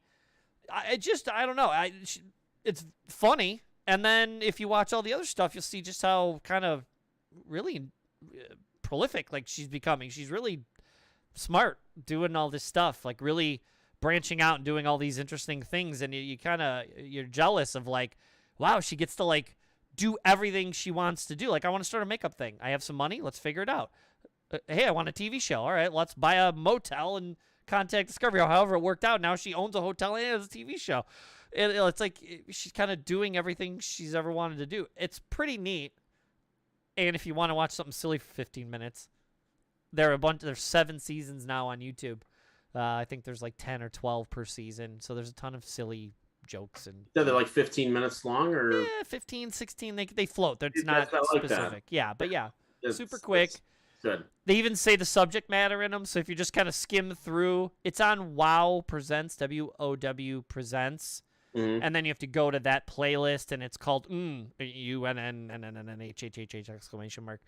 And then there's 192 episodes, these 15-minute episodes. So you just spin through them, and if a subject matter is funny, click on it and see what they got to say. They're ridiculous. Again, don't watch them at work, especially with the speakers up. But yeah, it's fun. It's interesting. I crack up. I think it's hilarious, and so does Mrs. Fun. Loves them. Okay. So yeah. Okay. So I guess this is my number 3. Yeah. And this one, I will admit that I almost backed off on bringing this one in for many reasons related to things that happened. Recent stuff. This week. Yes. Okay. But then I came back to it for a couple reasons. One, because of this amazing new package, and it happens to be a real favorite movie of mine. But also, I think that the arc of the story, I think, is also very relevant to. Well, look, we're all adults. I'm sure when you explain Right. it, we will do it in an adult manner. Yes, I appreciate being called an adult. I really like that. I'm not, so be careful. Right. Well, let me just check I know I can talk about this, but I want to make sure I get the date right, because I might have gotten an advance copy. You might be going to hit the button. Promo? Do I hit the promo button? You got to hit the promo button on this one. Because this is coming out. Hold on. Sorry, I'm trying to get up all the screens here. Yeah, I don't want to get in trouble or demonetized. There you go. Even Right, though I'm no. making no money from this. Exactly. This is coming out on May 31st. So this is after Memorial Day. I'm sure people are watching this before Memorial Day. It comes out May 31st. But it is this. Oh. Okay. Yeah. And considering that the amount of gunplay that's in that movie, that was one of the reasons I thought about backing up. But also, when you think that one of the central arc in the movie also begins with a child being killed through gang violence, and that's one of the things that really sets off Elliot Ness in the movie, played by Kevin Costner. If Morgan's watching this, she is going to start an argument on Kevin Costner, but What, she doesn't like Kevin Costner? No. In this movie, I will not litigate it without her chiming in. Oh, I'm sure she'll say something. We'll figure this out. I can't imagine. A fantastic score. Sergio said great score. Yeah, fantastic score. Oh, Ennio Morricone. Yeah, I mean, come on. Yeah. Fantastic score. But this, this is, how many movies have been made now from television shows? Okay. And Morgan, boo. Yeah, okay. Hold on, Morgan. Just because this movie, you don't like the movie, or you don't like him in the movie, or you don't like him? What? Yeah. What? Yeah, we started. Okay. So it is. I did not, when we were talking about this at the festival. Morgan says she hates Kevin Costner. I don't know how that's possible. Yeah, I think we did have a conversation of what movies he's good in. So maybe I conveniently forgot about that part of the conversation. Okay. Which I named a few performances that should be checked out. Peter Subzinski was also there, and he was bringing up. I'm a little behind on the. She says no. Kevin Costner. Yeah. Okay. Well, the Untouchables is not going to come up on the friendship dilemma, I don't think. It'd be an interesting discussion. To say there's not a male-female friendship in that movie, unless you count the fact that the deceased child's mother comes to Elliot Ness and basically puts him on his path to righteousness in the story. It's not real easy, Morgan. Listen, next time you have on Morgan, you should do a Carlin movie. Top 10, one of my absolute favorite movies, Bull Durham. You just brought it up. Yeah, I know. That's why I saw it. Okay. Bull Durham is a fantastic movie. One of my absolute favorites. Ridiculous. Yeah. He can pass. Yeah. I can also, hold on. I got another, I'm going to throw another costume. Since we're going to passing. Give me a break. Hold on. Damn it. Where did I put it? It's here somewhere. Shoot. This is great. This is great television right now. What do I do with it? As you keep moving, you're getting more distant too. We can barely hear you. That's great. Yeah. Anyway, what is it? Just say it. Fandango. The movie Fandango. Oh. Have you ever seen Fandango? I want to say maybe like once. 1985. Yeah. Kevin Costner. So it's very early. Kevin Reynolds, who did Prince of Thieves and Waterworld, huge relationship with Costner. Fandango is an excellent movie too. Okay. Regardless, you like Kevin Costner, you don't like Kevin Costner, and The Untouchables is a fantastic movie. And I will argue that the arc that the Elliot Ness character goes through in that movie is part of the point of that story, because he starts off as this very rigid government agent, treasury officer, who is there to just enforce the law, and there's no wiggle room for anything. You goes in, tells the cops, I know many of you have taken a drink. It's none of my business what you did before, but now you have to be on my team. You have to be on my page. You have to be straight as an arrow. And then he gets humiliated, in the early scene. And then the mother comes to him and puts him on this path to righteousness, and he doesn't get there right away. I didn't say Prince of Thieves was a cinematic genius, Morgan. Come on. They're much better. That would not put that in the upper echelon of. Although funny enough, you and I went and saw that movie from the video store. Yeah. Yeah, you and I went and saw that movie. Yeah. So, but anyway, but again, so he doesn't get there right away. So even when you get halfway through the story, and they have that raid on the Canadian, the Mountie raid, and he takes a life for the first time. He's unsure of himself. He didn't want to do it and whatnot. Thankfully, he has Sean Connery's Malone there as this really jaded cop. He doesn't trust anybody. He plays by his own rules. Now that kind of thing. He barely trusted Ness. Right. Yeah. Initially, exactly. Yeah, he barely trusted him. Exactly. But then came to trust him. They obviously became really close friends, and that's a very the core relationship in that movie. But it's the two things that set him off is the death of the child, which puts him on the path, and then, spoiler alert, the death of his friend later on. That's the moment where he becomes, I don't give a fuck anymore. That's when he's on the steps of the Union Station, and he's able to he draws first blood. He's the first one to pull his gun out and start the shootout that happens in Union Station. And then by the end of it, he's just sitting there, and he knows that Andy Garcia's got the guy in his sight, and take him, and bam, nails him. And then the shootout with Frank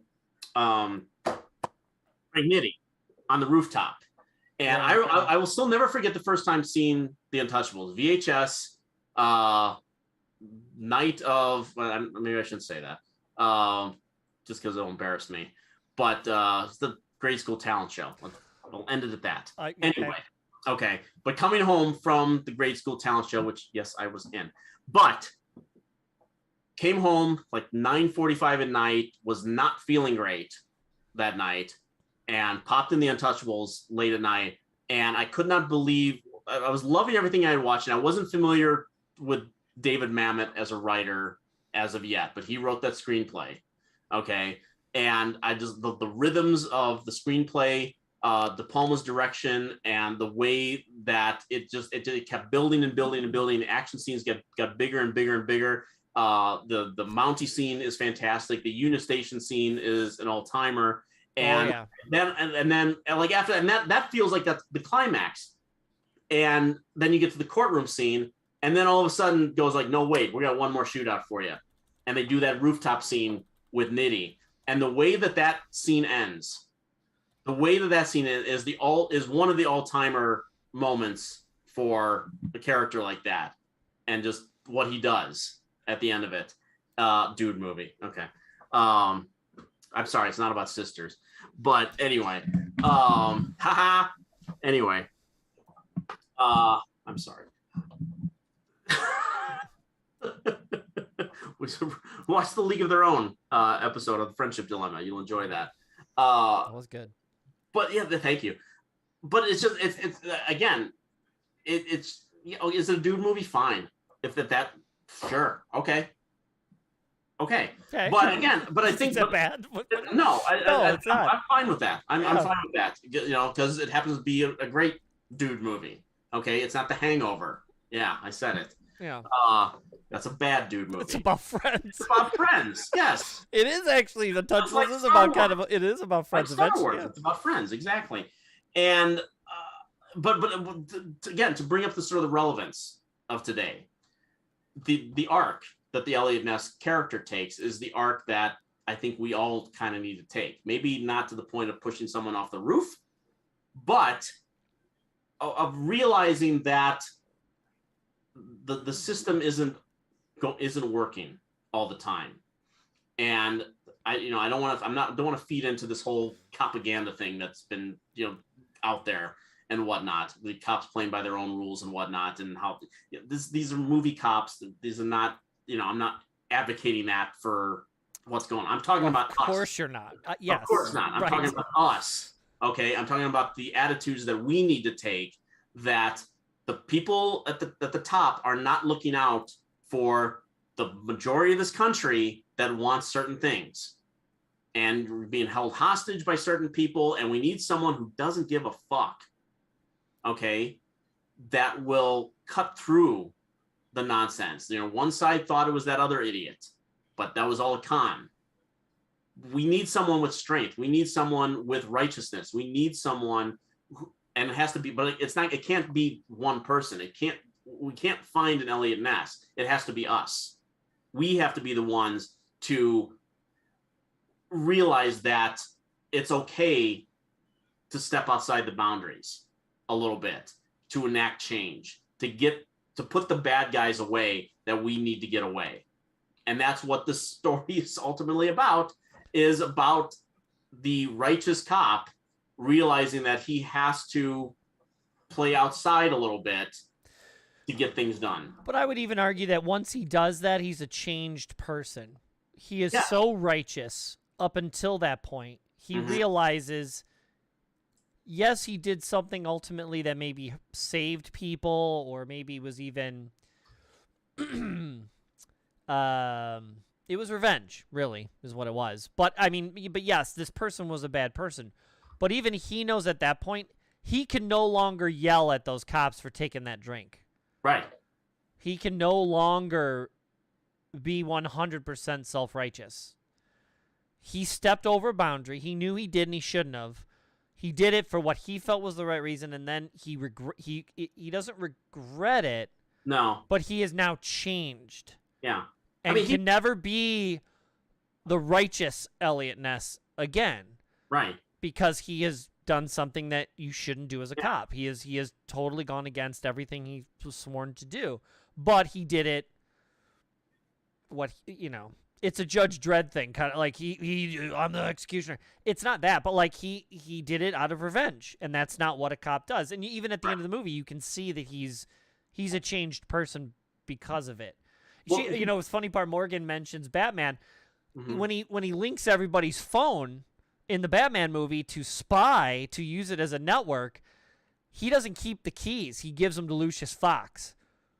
And then when the movie's over, because he knows even I shouldn't have that much power. I'm going to do this wrong thing to help people. Doesn't mean people should be doing wrong things to help people. But what I'm saying is, even he knows when he's done with it, I can't have this power anymore. You have to destroy it. And even in that manner, when you in the Untouchables, what does Elliot Ness do with Andy Garcia? He gives him the key that Malone Right. gave. And what does he say? He said, "I think he would have wanted you to have that." I said, "No, he would have wanted a cop to have it." See, it's exactly what I was saying. Yeah. Yes, he knows he cannot be that guy anymore. Right. He did the wrong thing. Maybe for what he feels is the right reasons, but he did the wrong thing. Yeah. He does have this speech. I mean, in the chambers of the judge, after he's done what he does to Nitty, he has, again, and the movie's not historically accurate, so don't be doing a book report on the Untouchables. But what he's I mean, he has that speech in the judge's office. He says, I've become what I beheld, and I'm content that I've done right. You know, and then he tries to get the judge to do that, and then he basically blackmails the judge behind the scenes and does one last thing. But then at the end of the movie, the final line of the movie is, you know, what are you going to do now? They're talking about, you know, decriminalizing, you know, prohibition. What are you going to do then? I think I'll have a drink. Right. You know, the Untouchables is an all-timer. I don't care if you like Kevin Costner or not. It's an all-timer. And I bet we can find a lot more good Kevin Costner movies because they exist. Bull Durham is fantastic. I love it. One of my favorite all-time favorites. Yes. Speaking of popcorn in bed, they watched the Untouchables, and their reactions to some of that stuff was pretty hilarious. It's funny. Yeah, they were. Yeah, they were good when they watched that. It made me laugh. Yeah. Yeah. And this is in 4K. How's the print? Yes, what does it look like? How's it look? Great. Yeah. Good. Yeah. No, it really looks great. Yeah, amazing movie. Really one of my favorites, honestly. Watch that movie anytime. Yeah. I mean, how iconic is the baseball bat scene? Well, the baseball set that I used in one of my movies. Yes, when we bashed somebody's head in. We edited that in. And yes, and Sergio is correct. You know, when we reference the Union Station scene, obviously that is a complete ripoff / homage to Battleship Potemkin, the Sergei Eisenstein movie, which is held up as a bastion of film editing. And it's all, there's the Odessa step sequence, and there's a sequence where a baby carriage goes down the steps amidst all the carnage and chaos that's going on, and it's cut between everything that's going on. So De Palma took that sequence, ripped it off, and really turned it into one of the all-time great action sequences, period. So sometimes ripping off stuff works. It happens. De Palma's done that a lot, but that's one of his better homages. Not ripped off, better homage. If it works, it's homage. If it doesn't, that's right. That's right. You know? That's right. Yeah. Untouchable, so good. So I do have to hit promo, right? You got that free? Yes, I did get this. They right. find people at Paramount Home Video. Again, May 31st on 4K. The Untouchables. They're also releasing, for those who like steelbooks, they are releasing, I believe, a 4K steelbook in June sometime. Okay. Wow. You knew, and I'm going to do this because you kind of make fun of me for it. But you knew at some point I was going to bring this up, but I made a comment on Facebook the other day, just because she's on tour, and I'm getting all these little clips and little snippets of her on tour, and I'm not going to get to go. And it's really making me jealous and upset. My number 3, we were talking about people who influence us and change the way we think about things. Music is huge in my life for many reasons. Again, I always say, I got the luck of my parents being, 30 years older than me, so I got old school, 30s and 40s music. I got country, old original country style music. Then my sister is 13 years older than me, so I got disco in the 60s and that kind of stuff. My brother was 60s rock and into early 80s, and then that's me. That's my age. I'm 12, 13 in the early 80s, and boom, I new wave and all this stuff. So my music spun around. I had a lot of different styles of music, tons. And like I said, my randomizers chaotic at best is the only way to describe it. But one of the musicians that really changed my life, or as far as, my interest in music, is Tori Amos. Mm-hmm. And, we, once I showed you that one video, it's all, she's playing with the snakes again. But yeah, she is, what I said on Facebook the other day, was, she showed a clip of herself playing the pianos, and all I put was, she's a goddess and we don't deserve her. And it's the truth. She is awesome. And, for many reasons, and I'm not going to take too long, but I'm going to go into the reasons why I love Tori Amos. Because she's not only musically amazing, she seems like she's here to make people happy. And this is what this podcast is about. Yes, some of her music is a little dour, but it is there to uplift you. And I'll give an example of someone who used it just for that purpose. But Tori Amos, this isn't a biography, but the gist of it is this is how talented she is. She's not just a woman who sings and plays the piano. She got a full scholarship to the Peabody Institute when she was young. That's how amazing of a piano player she is. She is a virtuoso when it comes to piano. She can play everything from classical music to writing her own stuff and become pop or classical or whatever. She tried to do early 80s rock because that's what everyone told her to do. She did a cornflakes commercial to try to be more commercial and make some money. She jokes about it. I think how it helped her pay for her car or helped her buy a bed. She did a cornflakes commercial. So she tried to be mainstream. Her original album was called Why, like Why Can't, Kant, Tori Reid. Why Can't Tori Reid? And it's pop music, and it's garbage, and it was never put out again. She hates it, doesn't want to talk about it. But the thing that really kicked it off is Little Earthquakes. Was that album that came out in 92. And I'll tell you how I found Tori Amos. I was waiting for one of the WrestleManias to start on pay-per-view. And we had people over, and I turned on MTV when, again, 92 or so, they still played music videos. Amazing. And Crucify is the name of one of her most famous songs. Why do we crucify ourselves? Blah, blah, blah. It was the video. And it's just a square thing that spins, and she's inside the square, and she's singing the song while she's sort of falling, moving around in this square wooden thing that kind of just spins while she's singing the song Crucify Ourselves. And I don't know what it was, but I was fixated. Absolutely fixated. Bright red hair. This, again, I don't mind slow music or this kind of music. So it was just different. And I was fixated on her. And I immediately after, we watched WrestleMania after that. And then within a couple days, I think I went to like Sam Goody or, one of the other record stores at the time. Musicland. Yeah, Musicland. And went to immediately find where the hell this woman had come from. Because remember, it used to say title of the person, name of the song, and then I think you used to say album. And then like the record, like A&M Records or whatever. Right. And I'm like, I don't know what this is. I gotta go find it. And I went and found the album. I think I bought the CD. I may have even bought it on cassette first. Yeah.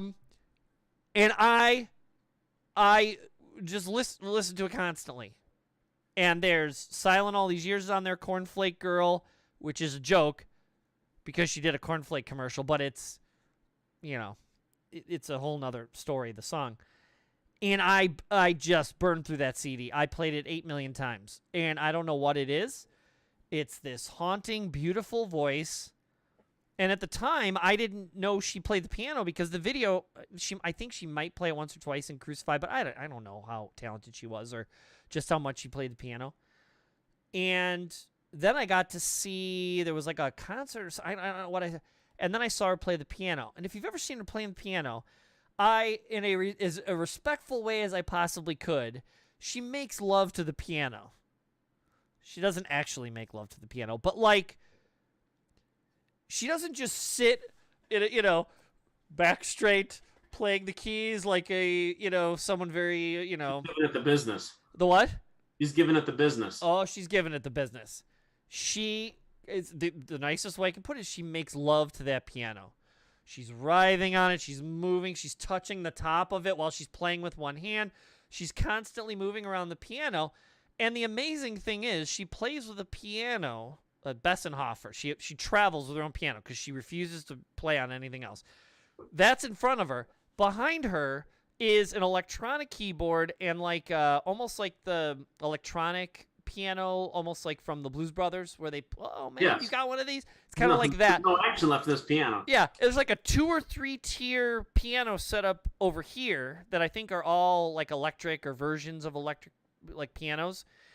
And then this old, not old, it's brand new. They make them new. A Bessenhofer, this a huge grand piano, beautiful black. They shine it all up every concert. She will flip one leg on the other side of the piano bench, and she will play all 4 pianos at once. She'll use one hand on the Bessenhofer, and then the free hand on the electronic keyboards. She will go from one of the keyboards down here and move her hand up, and she'll be playing either 2 or 3 of these over here with one hand, while sitting in between the two and playing the grand piano on her. It's usually on her left. It's because she's facing the audience. It'll be like that. She's amazing. She's absolutely amazing. Watching her play 4 pianos at once while singing and putting on a show for everybody, it's one of the most amazing things you'll ever see. I've gotten to see her live in concert 4 times. She's, like I said, she's a goddess, and we don't deserve her. She talks in this very, like, fairy, like, loving, like, like a storybook Narnia kind of thing. Like, the muses speak to her. The muses give her the music. She just gives it to everybody once it's given to her.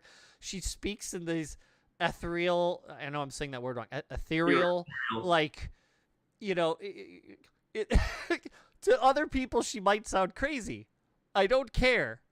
The snake worries me. I can't remember which video it is, but she does the charismatic church, where they play with the snakes while they talk and speak in tongue. Yeah. In one of the videos, she does that. And I happen to show you that video, and you're like, what is wrong with this person? And I'm like, what? Like, this is great. Don't you get it? And no one gets it. No one else I know listens to her. I don't care. She's absolutely amazing. And I'm jealous because she's posting all this stuff of her on tour. You can't get in on the tickets. They sell out immediately. You have to be part of her fan club. And even if you get in, a garbage seat now is like $450. I don't have that kind of money. Maybe you can refresh my memory on this. Did I not either you asked me to go downtown one time to stand in line to get tickets yes. for you? Yes. It was just me, right? You asked me to go downtown. Did they sell out or did I get the tickets? I think they sold out, or you just didn't get them or whatever. You had to wait in a special line, and I couldn't go. I was in line because I remember going downtown for Tori Amos tickets, and I didn't get them. Yeah, it was like the Lincoln Park area. There was a theater. I can't remember, but yeah, it was like a pop-up thing. Like when the internet was early, it was like if you know how to get to these coordinates, and I figured it out. It was whatchamacallit theater over in Lincoln Park area there, and I'm like, I can't go. I gotta work or something, and I'm like, you gotta drive down there for me and get tickets. Yeah, that was when they were affordable. I think. You're talking 95? No, I had the money for it then. Yeah. 95 maybe. It was like $100. I row 2. I've sat in the second row, and I've sat in the 5th row, and then I sat mid first floor once. You can't even get that close now, and aftermarket tickets are just ridiculous. They're like $1,000. and she goes on tour like every 5 years. So if you're lucky, if she even comes out by you, but she That's travels. horseshit. What? That's just horseshit. That the prices like that go up the way they do. You know, man. I mean, any famous person, look around. Anytime you want to go to a concert now, it's $350. Yeah, it's horseshit. That's why I mean, I've been to a few concerts over the last 10 years and whatnot. But again, it's things that I really wanted to go to. But back in the day when there's a period where I didn't go to a crap ton of concerts, but I was going to a few, and they were affordable. They weren't always floor seats and stuff like that, but it was, they were fine. And I mean, I think the last concert, the last concert I wanted to go to was when Genesis was doing a farewell tour, and which I had already seen Genesis, so it was not the biggest loss. But I remember we were right in the middle. I was right in the middle of selling the house, and they had just announced their tour, and I think it was like the day after. It was going to be the kickoff tour was going to be in Chicago the day after our mini festival in November ended. So it was going to be that weekend festival that we did, and then on Monday was the kickoff for their tour, and I had like a special thing through one of my cards to get early access and whatnot. So I'm like, right, but again, it's COVID times and whatnot. I wasn't sure if I was comfortable doing that, but I entertained the possibility. I looked online, decent tickets were like $600. Yeah, you can't go to a concert now. I mean, and I if I want to see a show, I'm going to go see, like, there's Paul McCartney, there's a couple Foo Fighters, there's a couple other people. Beastie Boys, if they were still around, I would do it. She's one, but I can't even get in to pay $450 for a ticket, even if I had it. Because, again, she plays usually smaller theaters. It's a more intimate experience. Like the Chicago theater, it's big, but it's not Rosemont Horizon or United Center. Right. So you're cutting your seats down by 3/4 to shove yourself in the Chicago theater, right? So I've seen her there, 2nd row, 5th row. I saw her at the Rosemont, which is now Allstate Arena. This was more the one album that was more sort of really like loud and lots of guitars and stuff, which she normally doesn't do. So she filled the United Center, packed, and it was crazy. And again, she's just fantastic. I'm just gonna rip off some songs. These are just some of the ones I could think of off the top of my head, but they're all great. Silent All These Years, Cornflake Girl, Sort of Fairy Tale, one of my most. That's my favorite. I mean, Sort of Fairy Tale is a fantastic song. That's one of my favorite. That is my favorite Tori Amos song. Okay, that's the one. If you watch the video, it's 2 legs and they're cut off at the knee, and the legs are just one leg is walking with, there's like a girl leg and a boy leg. It's the craziest thing. Who's played by Adrian Brody? Yeah, is it? Yeah. Okay. Crucify, Caught a Light Sneeze, still one of the best songs ever. Caught a Light Sneeze, Winter, Spark, Jackie's Strength, talking about Jackie Onassis, Jackie Kennedy. Hey Jupiter, Pretty Good Year, Cruel, God, not Cruel God, but Cruel and God. Sleeps with Butterflies, probably my favorite song she's ever done. Bouncing Off Clouds is a great kind of dancey song. Father Lucifer, Precious Things, Playboy Mommy. There's a ton. One of them is Raspberry Swirl. The cool thing about her too is, she plays the piano. And you think it's classical. And she'll play. She'll kind of get a little faster with the kind of electronic stuff. Sometimes she has guitars, but people love her so much. Like there's a guy called BT, does electronic dance music. Loves to sample her. He put out a whole album of just redoing her songs. Like the one particular, he has like 6 different remixes. BT did it. A bunch of different dance EDC guys, electronic dance music guys, sample her music and remix it. They love her. So she's not just there, but she's very big in the gay community and dance clubs and dance scenes, and so they constantly mix her piano work and her lyrics in with electronic dance music. So if you like that, which I also like EDC, so it's cool, you kind of get her in both venues.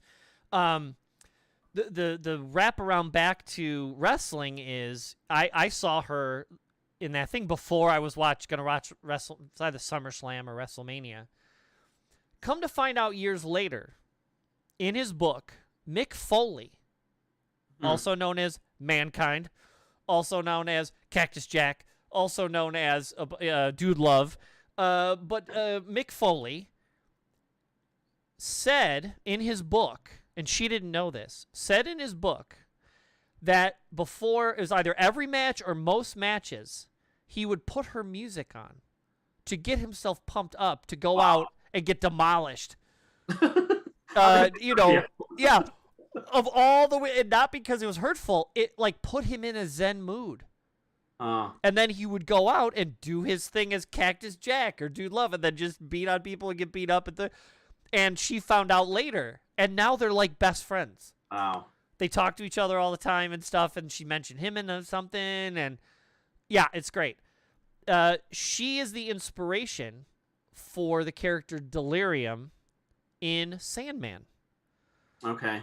Neil Gaiman and her are very close friends, and when he wrote the 7 brothers and sisters, the D sisters, Death, Destruction, blah, blah, blah, blah, blah, Delirium is very obviously modeled after her. Bright red hair, talks sort of, you know, ethereally, is no snakes, kind of not always there, you know, and he modeled Delirium after her.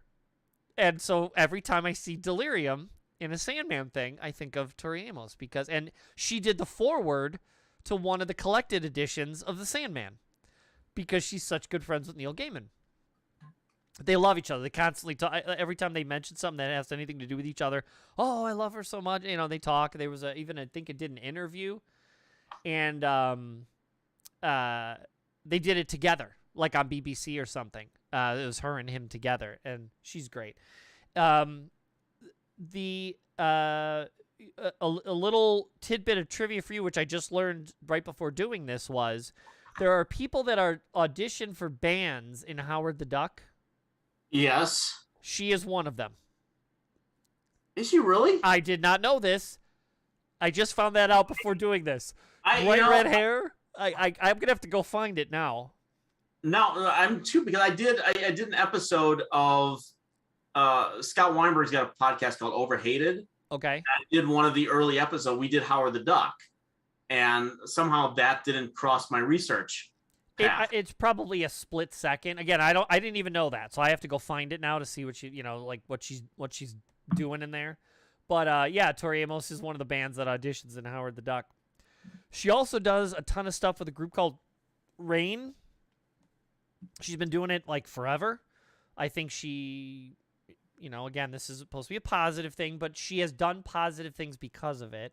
She, unfortunately, I believe is also a victim. But she does stuff with this organization called RAINN, RAINN. It's called Rape Abuse Incest National Network, and it helps people that are in need of counseling and services and things like that. And Tori has been working with them for years, even on the back of some of her albums, all the RAINN informations, when there was liner notes. They would be kind of in the liner notes and stuff, or on the backs of the albums. And so she's worked with them for many years, and she's just fantastic. And she's on tour right now. I'm gonna put links in the in here in the audio version. If you go down to the notes, there'll be links. Click on and there'll be videos and stuff. I'll post some of my favorite stuff. But she is great. And like I said before, she's a goddess, and we don't deserve her. I think I might go listen to some Tori Amos now. Listen, not watch, because the snake still scares me. Sure. But no, I you put on her music a lot for me over the years, and I don't think there was ever a time where I went like, "What is this shit?" I don't think that ever came out of my mouth, and just because I didn't follow her in the way that you did, that meant in no way that I didn't appreciate. I know you like this stuff. And a sort of fairy tale that was when it's for the music snobs out there, it's kind of cheating because that's like one of her hits. Yeah. So me choosing that is not like some hipster thing or whatever. It's a good song. That's why it was a hit. Yeah. So we know how that works, right? Sometimes.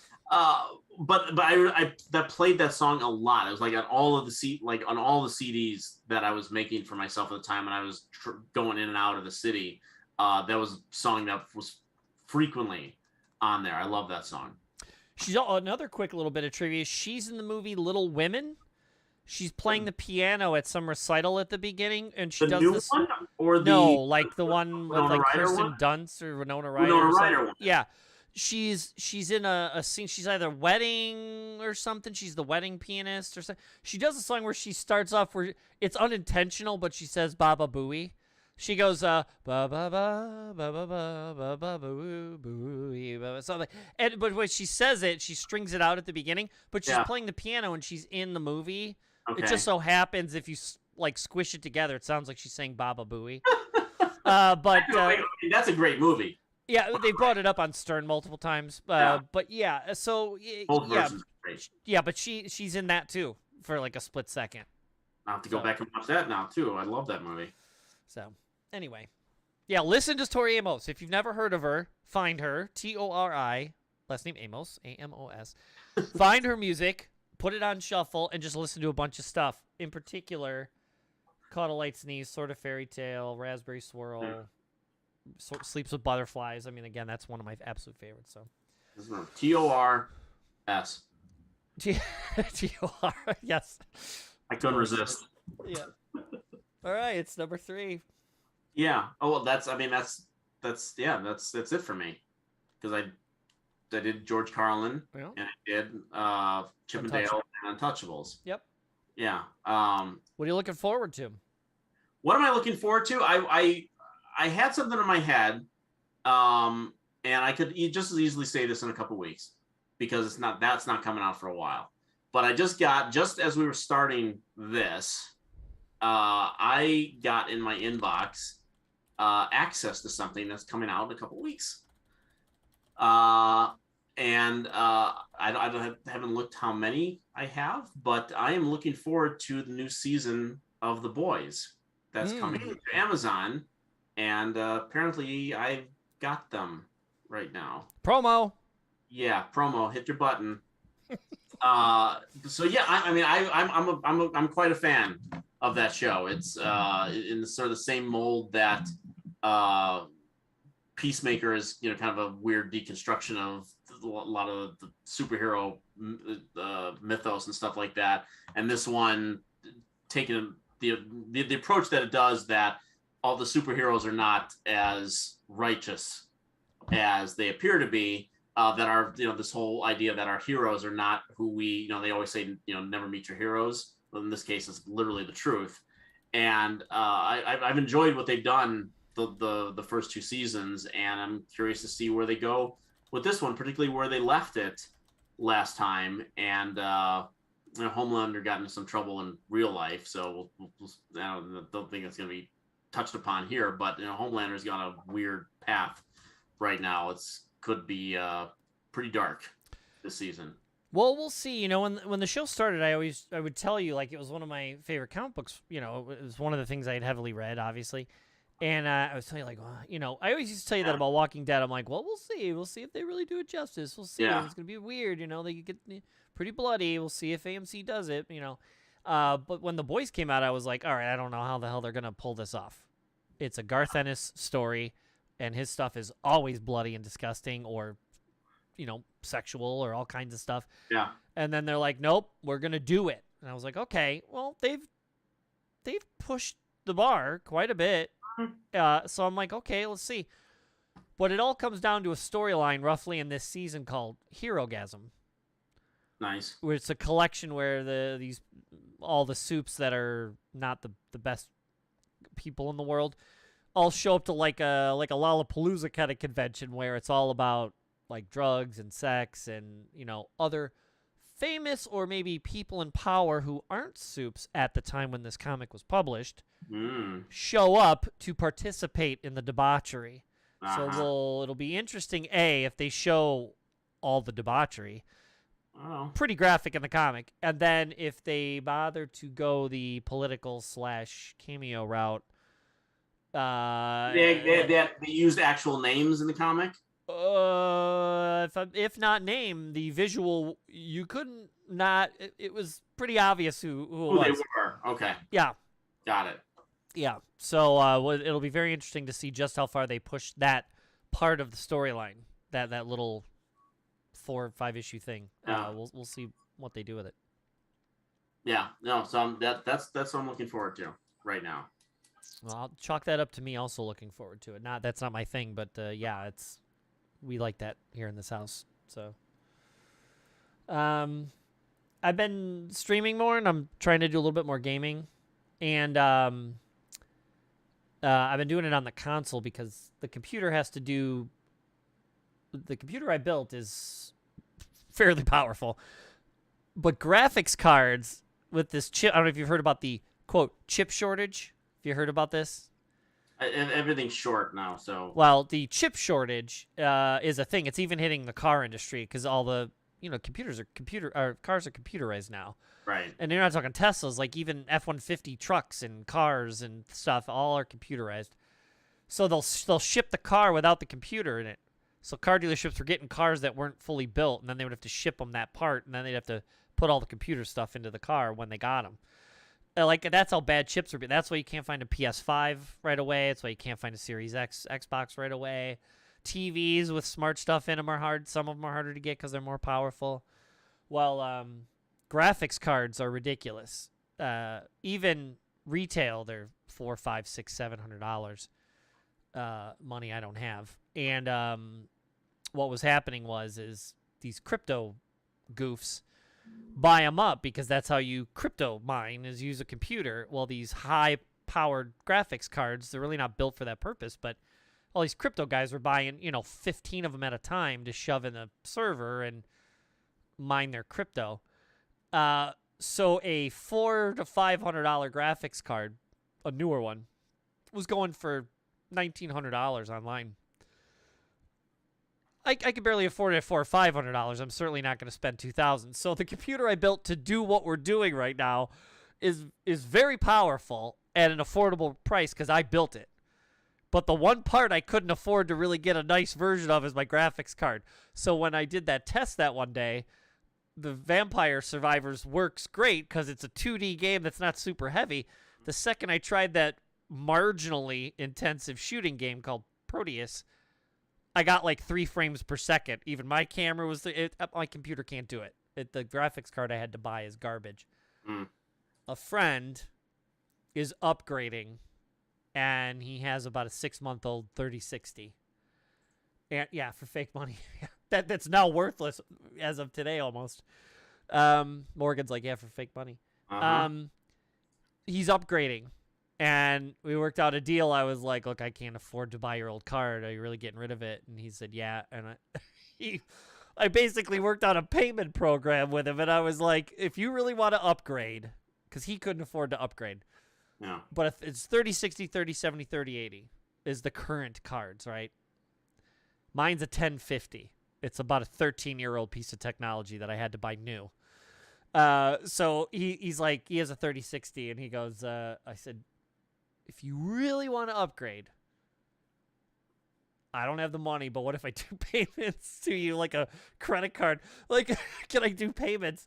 I said, over 4 or 5 months, I'll buy your old card. How much do you want? And so I'm going to scrape some money together, work a little overtime if I can. And, and over a period of about 4 or 5 months, but I'm getting the card in like 5 to 6 days when he gets his new one. Nice. I have to tear this computer apart and put the graphics card in. The thing is like this big. It's huge. It's like it's the size of a purse. Like Superman 3. It's enormous. It's ridiculous. Yeah. And so I'm gonna have to. It's gonna take some time to get this thing working again. But I'm looking forward to being able to play some of the more intensive games that are not on console on the computer. A, just because I don't game on the computer, but B, I might be able to start to stream some of the stuff that isn't on the console and do it on here. So we'll see if it works. I'm hoping it does, but I'm looking forward to that. Very cool. Sounds good. Yeah. Since I didn't have a number, I did do 3 technically with the George Carlin thing, but I just want to end with something here, not a product, anything like that. You don't have to hit your button or anything. I don't think I'm freeform. Do what you want, man. I don't think I'm being paid to say this. I'm pretty sure I'm not. Uh-oh. Now what? No, don't worry about it. It's fine. Relax. I assure you. relax. You're not going to get kicked off for this. I don't think. Good. Let's see. It's all positive, so there's no reason you should be kicked out. I don't think I'm breaking any copyright laws when I say, given the hellscape of the last few years, what people are going through this week, friends are never more important than they are right now. And I'm just looking right now with us, and I'm looking at your message board and these people that we know, like Sergio and Morgan, who Mrs. Fun's in there. Mrs. Fun, right? Mrs. Fun, who is more than a friend to one of us, and they don't have to be here. They're here to support what you're doing, what we're doing. We're all supporting each other. Sergio on one of my shows, Morgan and I do the friendship dilemma. There's no dilemma here, and seeing all of you guys at the festival last week, you showed up on closing night and you were running through the line with a box of programs helping out. No one asked you to do that. Morgan was helping me, disseminate freeze pops to people for 2 days and was just showing up to support me and the festival. Sergio, you can't ask for someone better than Sergio to be here, and just again, he's just here because he likes the cut of our jib. And I think he was there like 5 nights or something. He was there many nights himself, watching movies and enjoying himself. Some people got cake and they enjoyed that. But again, that Josh cake, by the way, was fantastic as usual. Amazing, right? Please, Josh Bakery. Sergio, he loves us. We love you too. No, absolutely. No, everyone here in this community, again, these are just great people. Everyone here, and everyone, just get yourself some great people. That's all I want to say. Nothing wrong with getting yourself some great people. Get yourself some great people. That's what they always say. Behind every good person is great people. Something like that. Yeah. It's probably a little off. It's probably a little sexist on our part, but anyway. I said people. People? It's all encompassing. It's very inclusive. I'm going to get in trouble now for that one.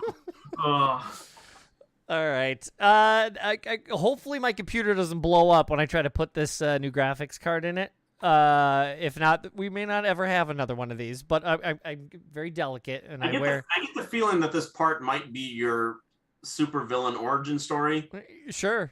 Like this is your Green Goblin moment. Just like, I got the part. It's gonna make everything perfect. And or worse, I turn into the woman in Superman 3 that the computer eats and turns into the most horrific thing for a 9-year-old or an 11-year-old kid. Yeah, Morgan mentioned Judge Doom. I mean, the robot lady in Superman 3 is screaming her head off while the computer's like eating her and shoving stuff in her head, and horrible. Yeah. Oh, against her will. That's also true. That computer is anti-woman. Probably. Yeah. So we'll see. But I got a confirmation from a college friend who's been doing stuff on YouTube for like 2 years, maybe more. Animator, does some other stuff. I got a soft confirmation that he may be doing it. So he may be next week, if not, at least someone else. But we'll see if my computer doesn't explode. I'm going to do my best to make it not. Good. Yeah. We'll see. But I'm going to be doing more streaming. I'm probably going to start... there's a game called Prey. I want to do other stuff. BioShock, which Morgan mentioned, is one of my favorite trilogies. So one of these days I'm going to start playing that. But there's another immersive thing that came out a couple years ago called Prey. And I never played it doing a specific kind of playthrough. And so that might be my first story-based game where I'm going to do little episodes, 2-hour chunks, and play through the game a certain way. And it's a sci-fi based. You're stuck on a satellite. It's pretty cool. It's at the very least watch the first episode, because the first when I do it, the about 30 minutes in, it throws you a really heavy curveball, and it's kind of cool. Sets up the whole rest of the game. So, but yeah, so we'll see. That'll be next week. So, sounds good. All right, man. Thanks again. Yeah, absolutely. I appreciate it. Sorry about the technical difficulties at the beginning. Mine too. But we'll see you soon. On camera. Later.